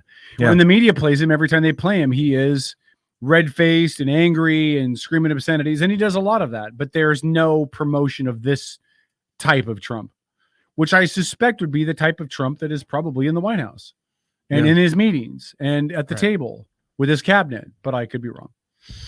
Tom, what were you going to say? I don't know. It was. So you were asking, if he was being normal. I was like, what is normal? I mean, I think we can all agree that there's very little about Trump that's normal. No, and I don't think he was normal. Yeah, I think that's fair. closer. He's not normal because most of us cannot imagine life in the Right. billionaire crowd. Yeah, but I mean, even aside from that, I mean, just what's between his ears. I mean, like him or not, I'm no Trump fan. Do you? I mean, I've always heard it said that really wealthy people are eccentric, generally speaking, for a reason, right? Because as they go through and they live their lives, first of all, very few people tell them no. And they are more able to voice their opinions because there are less repercussions. Right. So if you lived in a world where you're able to say whatever you wanted, Tom, whenever you could say it, like we have filters. I mean, maybe Holly doesn't, but we have filters. Right. And so we tend to say, well, if I say this, is it going to upset Lori? Is it going to piss her off? If I say this, is Kevin going to get pissed and punch me? Right. It's why we have so many keyboard warriors today, because they don't suffer the consequences for their damn stupid comments. Right. Like, if well, I mean, social media is definitely one of the reasons we are so divided. Yeah. Agreed. Agreed. Certainly. Lack of accountability. It's, it's to me, lack of accountability is one of the biggest reasons for abortions, for women choosing to murder a child. Without that conversation about that child being a separate set of DNA in that woman's body, right? Like that's part of my argument, right? Okay. They don't want to have that argument. It's my body, and then the argument stops. It's a shutdown.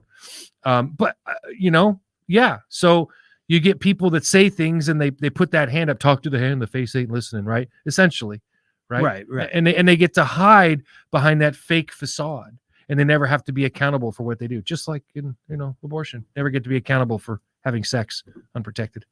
Who should be held accountable for abortions? So here's your good question. Here's your options to talk about. Yeah, it's a good question, Kevin. The women, the men, the doctors, the government. None of the above. I don't think abortion is about who should be quote unquote accountable. Okay. Because in their own way, every one of those entities is. The government doesn't belong in there at all. It's all, but it's not about whether they belong or not, right? He asked who was accountable. So what my point is, government's accountable because government chose to make it a government issue by passing laws to regulate it or not regulate it, right? Because some people feel that it's murder, right? Government's responsible because they've never really had the nationwide debate. It's always been a debate within a courtroom. So there is culpability there on the part of the government, a little, but there's also none, right? Well, go ahead, Tom. We already have things in place to answer that, but it's like we've talked about before. This conversation is not going to go away because it's a fundraiser for both parties. I think that's a completely valid Yeah, comment. well, I mean, Kevin said that many times. Yep. But I mean, we have things in place. We don't have to give Kevin any more credit. Give me credit. I want all the credit. It's okay. I mean, but we have things in place to that cover this conversation. I mean, that those laws already exist. They're HIPAA laws, medical privacy. What happens between a woman and her doctor is no one's business. By the way, Terry, the woman answer to your and her question is no. doctor. Keep going. Yeah. Yeah. Yep. And I mean, and if the father's involved, I mean, we don't know, but he should be part of the conversation. Well, too. and But aside frequently from he's not. Right. True. But I mean, no two situations are the alike, same. for sure. 100% on that. So, I mean, the only people that should be involved in that conversation are the doctor, the patient, and maybe the patient's other half. That's it. But see, I will already fundamentally disagree with that. You're like the doctor, the patient, and you said maybe the patient's other half. Yeah, if they're right? there. So right. Because you just talked about the fact that maybe they're not there. Right. Sometimes they're not. Right. Right. I don't know what the percentage is. I mean, I don't either. And I'm not going to, it doesn't matter really. But again, it's because there is a personal accountability to creating a life. There's a personal responsibility behind that. I agree with all of that, but what we're talking about right now is the government's involvement in all this stuff. Well, no, you're talking about that. He just asked who is accountable, and that was one small part of it. Right, but I mean, the government was on that list, and that's what sparked this whole thing. I mean, because the government is not accountable for you, because you're a libertarian. That really got your the government druthers shouldn't going, be man. accountable for any aspect of anyone's life. It's a fair point you're making. The government should make sure our roads are paved and our borders are protected and our lands are protected from invasion. And I just figured it out. If a libertarian becomes president, that's when we should get rid of the IRS and go back to tariffs on everything, because they'll make the government so small tariffs can cover it all. Yeah. I just saw vote Paul for president. No, vote Chase Oliver for president. Paul, you're drunk. What? You're no, drunk. I just turned Paul into a libertarian. Give Tom some credit where credit is due, Kev. Come No, on. I refuse to give any credit. I'm where sorry, credit Tom. is I'm due. trying to help you It's out. okay. All right. All right. When we get back on the Facebook side, we'll do football picks really quick. We'll muddle through them really fast to get out of this, and then we will we'll wrap up tonight's show. A couple of programming notes. We might have a big guest on Wednesday. I'm not sure yet. I'm not gonna say who it is, but we've had some contact with somebody running for office, and we might have them on Wednesday's show. Someone we've never talked to before.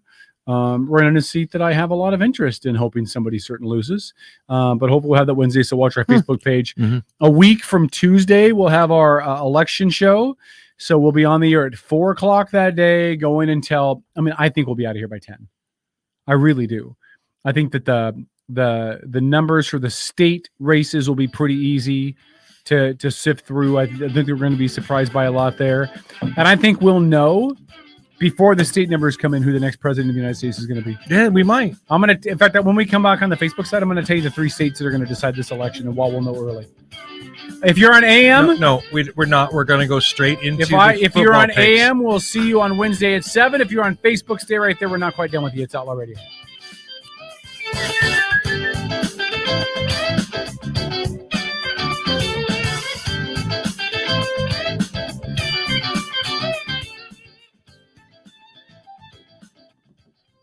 All right, so we're back on the Facebook side. So no, I'm just going to say just really quick. There's 3 states that will decide, and whatever candidate takes 2 of these 3 states will win the election. And it's North Carolina, Pennsylvania, and Michigan. If Harris or Trump take 2 of those, they will win the election. Well, we'll see if your theory plays out. I'm saying that there's 7 of them. There's 7, but I feel like those 3 are your bellwethers. Okay. Well, you know what, man? That's what's so fun sometimes about doing this kind of stuff. You know, I agree completely. So we'll see. Holly, I'm sorry if I hurt your feelings. Did you hurt her feelings? What'd you do? Well, I mean, she says I'm too much of a coward to enact violence against her like I want to, so I incite others to do it for her. Listen, nobody. That's why nobody takes you seriously here. It's like. Were you enacting violence against people? What did I miss? Yeah. Well, I don't know, Kevin. I guess you just, miss me putting on the boxing gloves and hitting the gym. Those microaggressions, those words. Right. Yeah. I and again, it's dumbass comments like that, All right. Really. But when y'all quickly- think back, well, how come Paul's not responding or Kevin's not? Because actually, if you used your intelligence for 3 seconds, you would have realized I responded quite a few times. Wait until I take the show on the road for our live road show, right? Right? Well- Outlaw Roadshow at the Kitsap County Fairgrounds, August 23rd. So the reason, and I just want to answer this one more time, and I'm 2025. not going to answer it anymore. The reason why we aren't responding to chat is Lori's monitoring the chat, so we can focus on doing the show. What I suck at doing is not going down rabbit holes with people. And then people say things, I feel like I have to respond, and then it detracts from the whole show, and I'm not going to do that anymore. No, and I just make a statement, and I'm done with you. Yeah, there you go. All right. So let's do football picks really quick. Here are your Week 8 results. I'm glad that Dennis is here because Did he hello, win Dennis. again? Howdy. You won again, Dennis. You You little rat fucker. bastard. Woohoo! Dennis had 13 games correct on the week. Jesus Christ. That means he Margaret. only had 3 games wrong and 1 game coming up in tomorrow night's Giants at Pittsburgh game. So Dennis ran away with it this week. Here's your tally, and this is important. So Dennis is in first place with 87. I'm in second place with 84. Paul's in third with 82. Ugh. Then Lori with 80. Tom and Trojo tied at 76.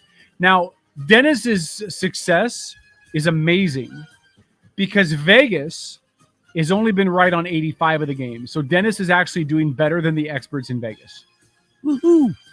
That either means Dennis has tapped into his magical well, or he's been lucky and it's about to run out. I'm praying for the latter. So here's your week. Weed works.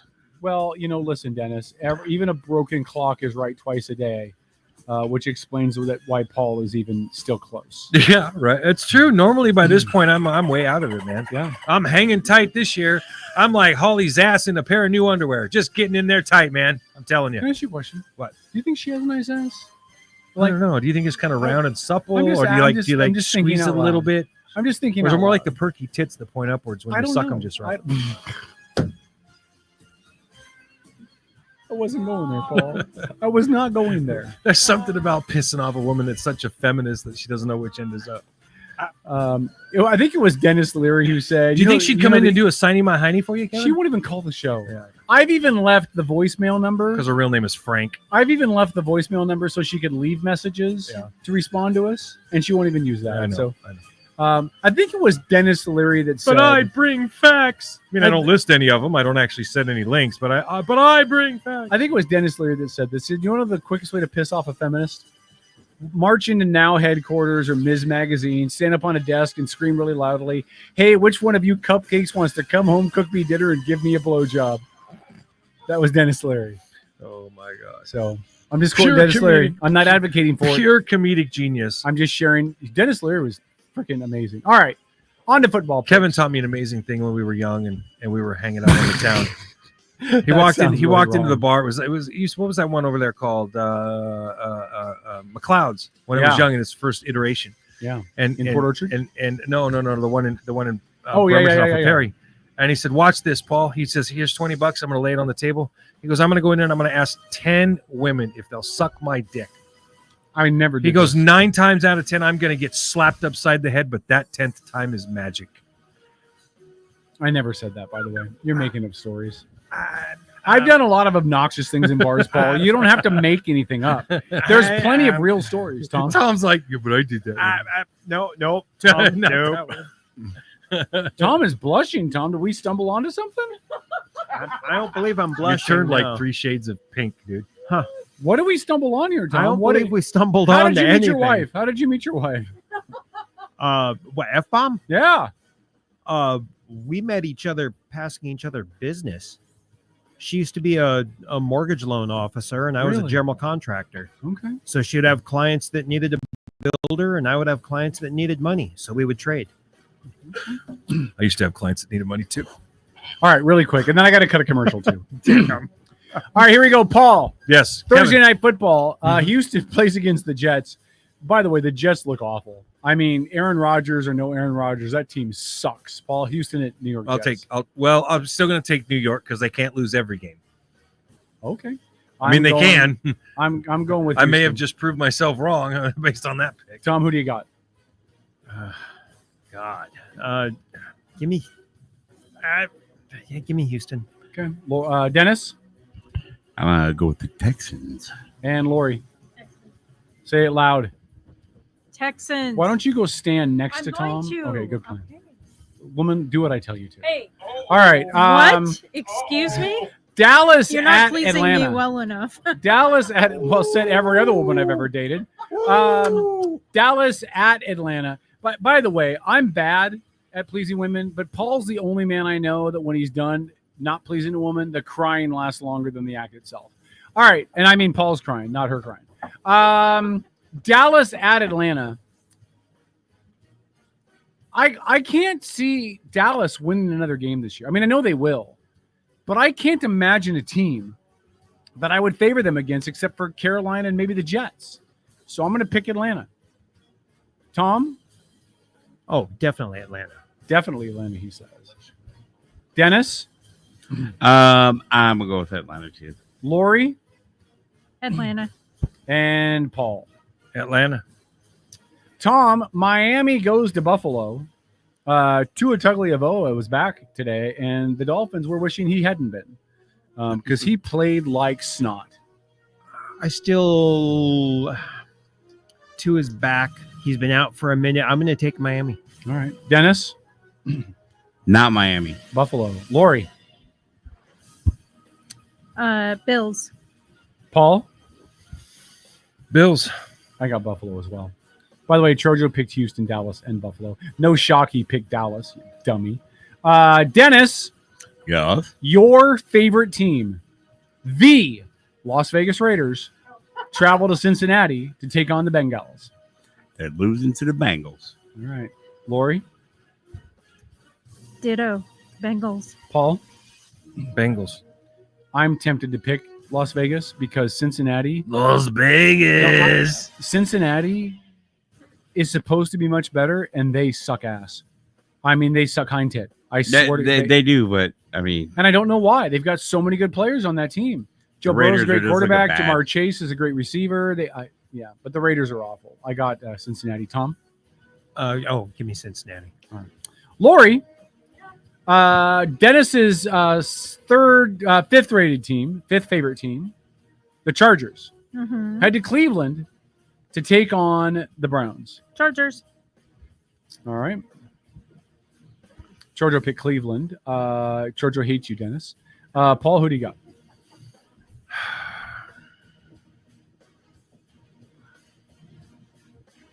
You know what? I'm going to go the Chargers because I don't want Dennis cutting my mic off. Okay. I got the Chargers as well. Tom? Yeah, the Bolts. And Dennis? yeah, I'm going to take the Chargers, even though it's a little worrisome. I mean, Cleveland kind of showed up a little bit today, showed some life, and their defense is kind of tough. I'm going to have to start rooting for the Chargers the whole rest of the year, actually, I think. Clearly, I can't root for the Seahawks. Harbaugh's going to get him in line. All right. Yeah. Wish This is Seattle one had of this is one hired of his ass. This is one of two shit-stained games of the week. Hey, both you games can't say stain on air. Both games sponsored by the Michelle Caldier campaign, and also sponsored by the Kitsap County Republican Party, who endorsed Michelle Caldier Twice. Because let's be honest, she's awful, but you're worse for endorsing her. Paul, game number 1 in the shit-stained doubleheader: New England at Tennessee. Tennessee. You got Tennessee? Why not? I got New England. They won today, and Tennessee looked off. I mean, Tennessee looked so bad. Oh, I didn't today. see Tennessee play today, so all right. They change played Detroit, and Detroit waxed them. 52-10. Yeah. I've seen better resistance of Kim Kardashian in an NBA locker room. Okay, I'll gladly change mine to New England. Okay, Tom. I missed Tennessee or New England? Oh, New England at yeah. Tennessee. New England. Dennis New England. and Lori. New England. Fair enough. Washington at the Giants. Yeah, I'm taking the Redskins. Tom. Yep. Skins. Dennis. Yeah, I guess Skins. All right, Lori. Redskins. Their Hail Mary was impressive. It was impressive. They got so lucky against Chicago. Yeah. Paul. I'm going to take the Scalpers. All right, the Scalpers. Good man. Tom. Your favorite team. My favorite team. The Denver Donkeys. The Donkeys. Who are playing pretty good football now, by the way. Head to Baltimore. To take You on the hush your Ravens. mouth. Oh, the Ravens. Just are saying. gonna I'm crush sorry, them. Dennis. I won't say it again. They're a game ahead of the Chargers. I won't say it again, man. I'm sorry. What do you got, Tom? Baltimore. Dennis. Baltimore. I hope to God. Lori. Ravens. Paul. Uh, Please pick Denver, Paul. Go ahead. oh, hell no. Okay. I got Baltimore as well. Dennis. The New Orleans Aints travel to Carolina and take on the Panthers. Kevin, you got to call them the Taints. They're the Taints. Their new football team slogan is 1 in the stink and 2 in the pink. All right. Dennis. Christ. Um, I'm sorry, Lori. I apologize for Kevin's rude behavior. I guess the Saints. All right. Lori. What's the Vegas line? New Orleans is favored. Saints. Paul.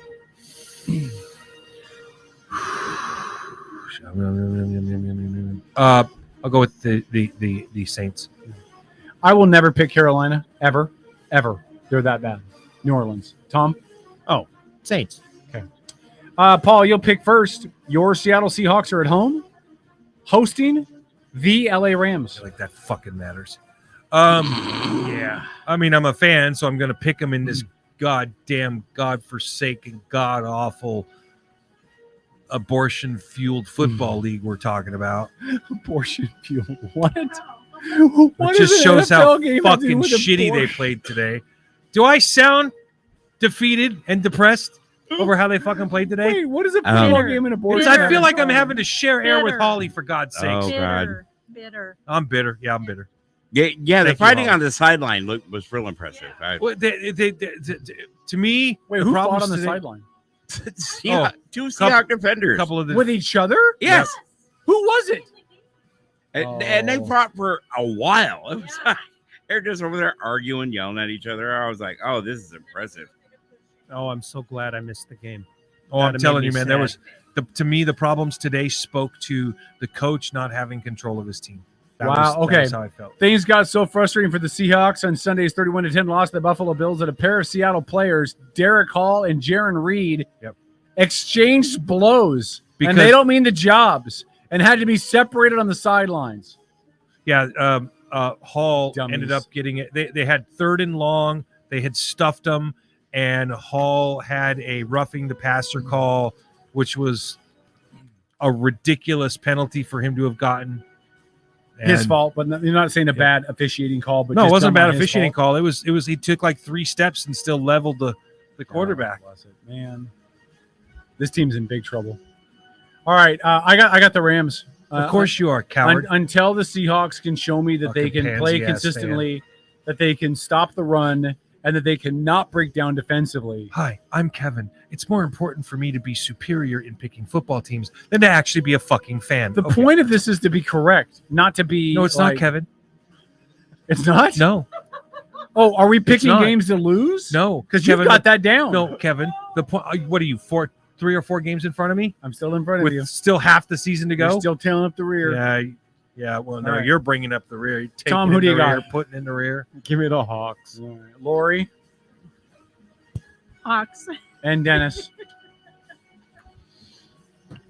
Part of me wants to pick Seattle, but I also know I picked San Diego for you, Dennis. Well, it's Really? the LA Yes. Lakers, but- It'd be It's nice LA. if It's San LA, Diego buddy. had a team, but It's LA. Shit. It's LA. Fuck. I screwed that up, didn't I? It hasn't been San Diego in a minute. the Rams tend to give the Seahawks fits, Yes, Yes, they do. and they find ways to win. So I'm gonna go with the Rams. You bastard. I know it's not the first time you call me that. It probably won't be the last. So. All right, Jacksonville at Philadelphia, no brainer, man. Philadelphia. Tom, Philly. Dennis, Oh, the Eagles all the way. Lori, Philadelphia. and Paul. Philadelphia.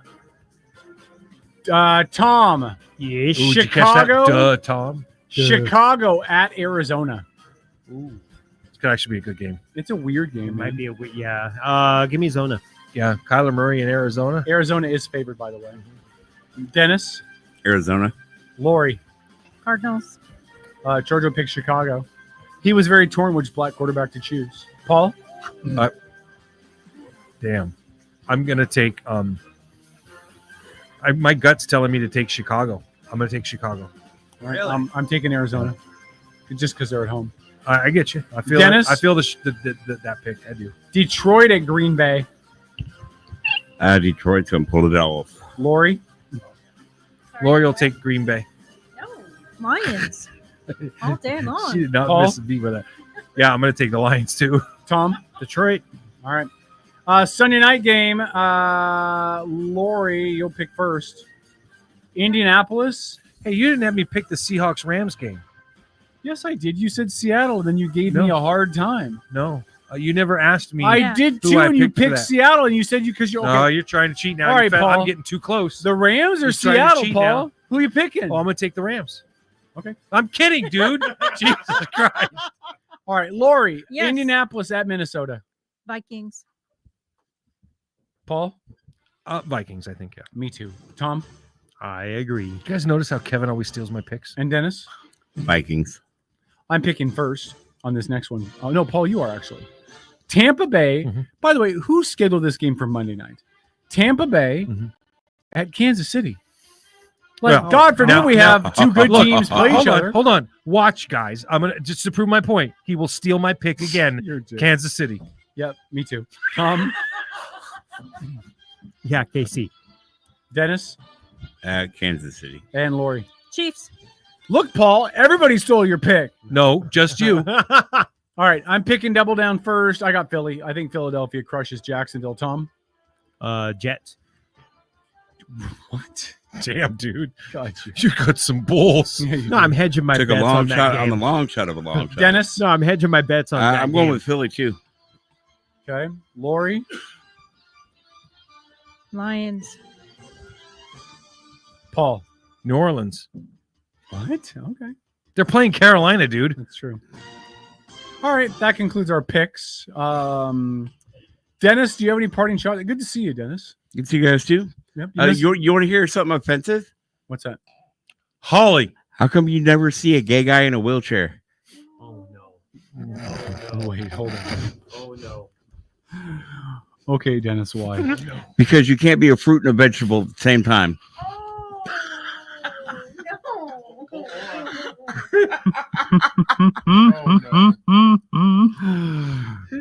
But you can be a tomato. So much trouble. He is in so much trouble. Oh my God, I'm so mad. Paulie's having a coronary right now. You can't punch down. You can't punch down. You can if you're taller. Yeah. Wow. This is a problem with America today, man. You can't sit around, since Donald Trump said grab him by the pussy, you can't sit around and just have bullshitting conversations. You can't have a laugh at each other's expense. Even Kevin Nelson said, damn, dude. Wow. No, I heard that one today, and it was just like, okay, it's offensive, but it's who do you hang out with? Hilarious. What's the difference? What's the difference between a drug dealer and a hooker? A hooker can wash your crack and sell it again. All right. Lori, do you have any parting shots?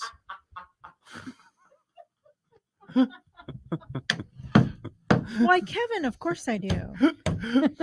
Because nobody else can talk right now. Oh, my God. I'm crying. All right. So starting tomorrow, guess how many days until the election? 8. 8 days. Wow. Okay. If you haven't voted, please do so. Doesn't matter who you're voting for, just vote. If you're a Democrat, exercise vote your early right. and often. Exercise your right to vote. Yeah. Breaking news, by the way, McDonald's has announced, because of that whole quarter pounder issue that they had, that they're going to come out with a new burger. They want to go all retro and kind of look back at history. So they're going to call it the McDonald's McJackson burger. It's a 50-year-old piece of meat in a 12-year-old bun. Tom, do you have any parting shots?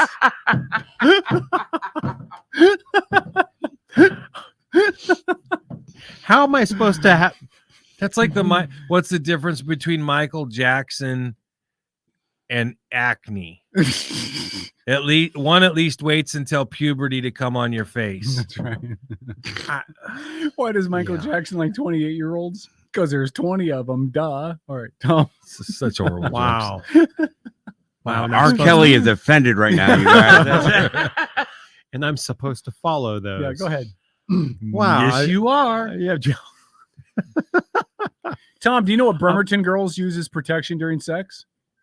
Saran wrap and a rubber band? Bus shelters.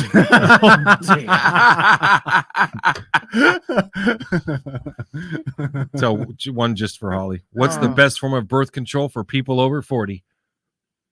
Clothing. Oh. Right. Sorry, Tom. The look on Tom's face was like, oh, man. Sorry. I'm over 40. Go ahead, Tom. Parting shots. Yeah, but you're way over 40. Oh, thanks. You're further over 40. Hey, I'm speaking from experience. Hey, Tom. Yes, What's sir. black and yellow and eats nuts? Gonorrhea. Oh. Come on, Tom. Parting shots. Come on. Oh, we got a commercial to do too. Good night. Yeah. Yeah. That's all. That's your whole parting That's shot. it. I Get me drugged outta this out here. for that. Get me out of Hey, here. Paul. What's pink, black, and has 17 nipples? Mm-hmm. The trash can behind the cancer ward. Go ahead, Paul. Parting shots. Oh. Jesus Christ. That's like this one for all of you abortion fans out there. Why do you put a baby in the blender feet first? Well, to see his expression, of course. No, I got no final thoughts after that one. You got I'm nothing, done. that's it? No, I'm Stomach done. churning. Right? They'll use that suction cup, though. It's like at the dentist, only south. Two nuns were riding their bikes to church. One nun says, "I've never come this way before." The other says, "It's the cobblestones." All right, let's cut your commercial. Hey, thank All you right, for my tuning in parting tonight. shot is thanks for listening to the show. We appreciate it. We'll be back Wednesday at 7 and election coverage 8 days away at 4 o'clock in the afternoon until we're done. All right, ready for this commercial, Dennis? I am. Yeah, one take K-Dog. We're going to try to do this. I have We only got one commercial tonight? Just one.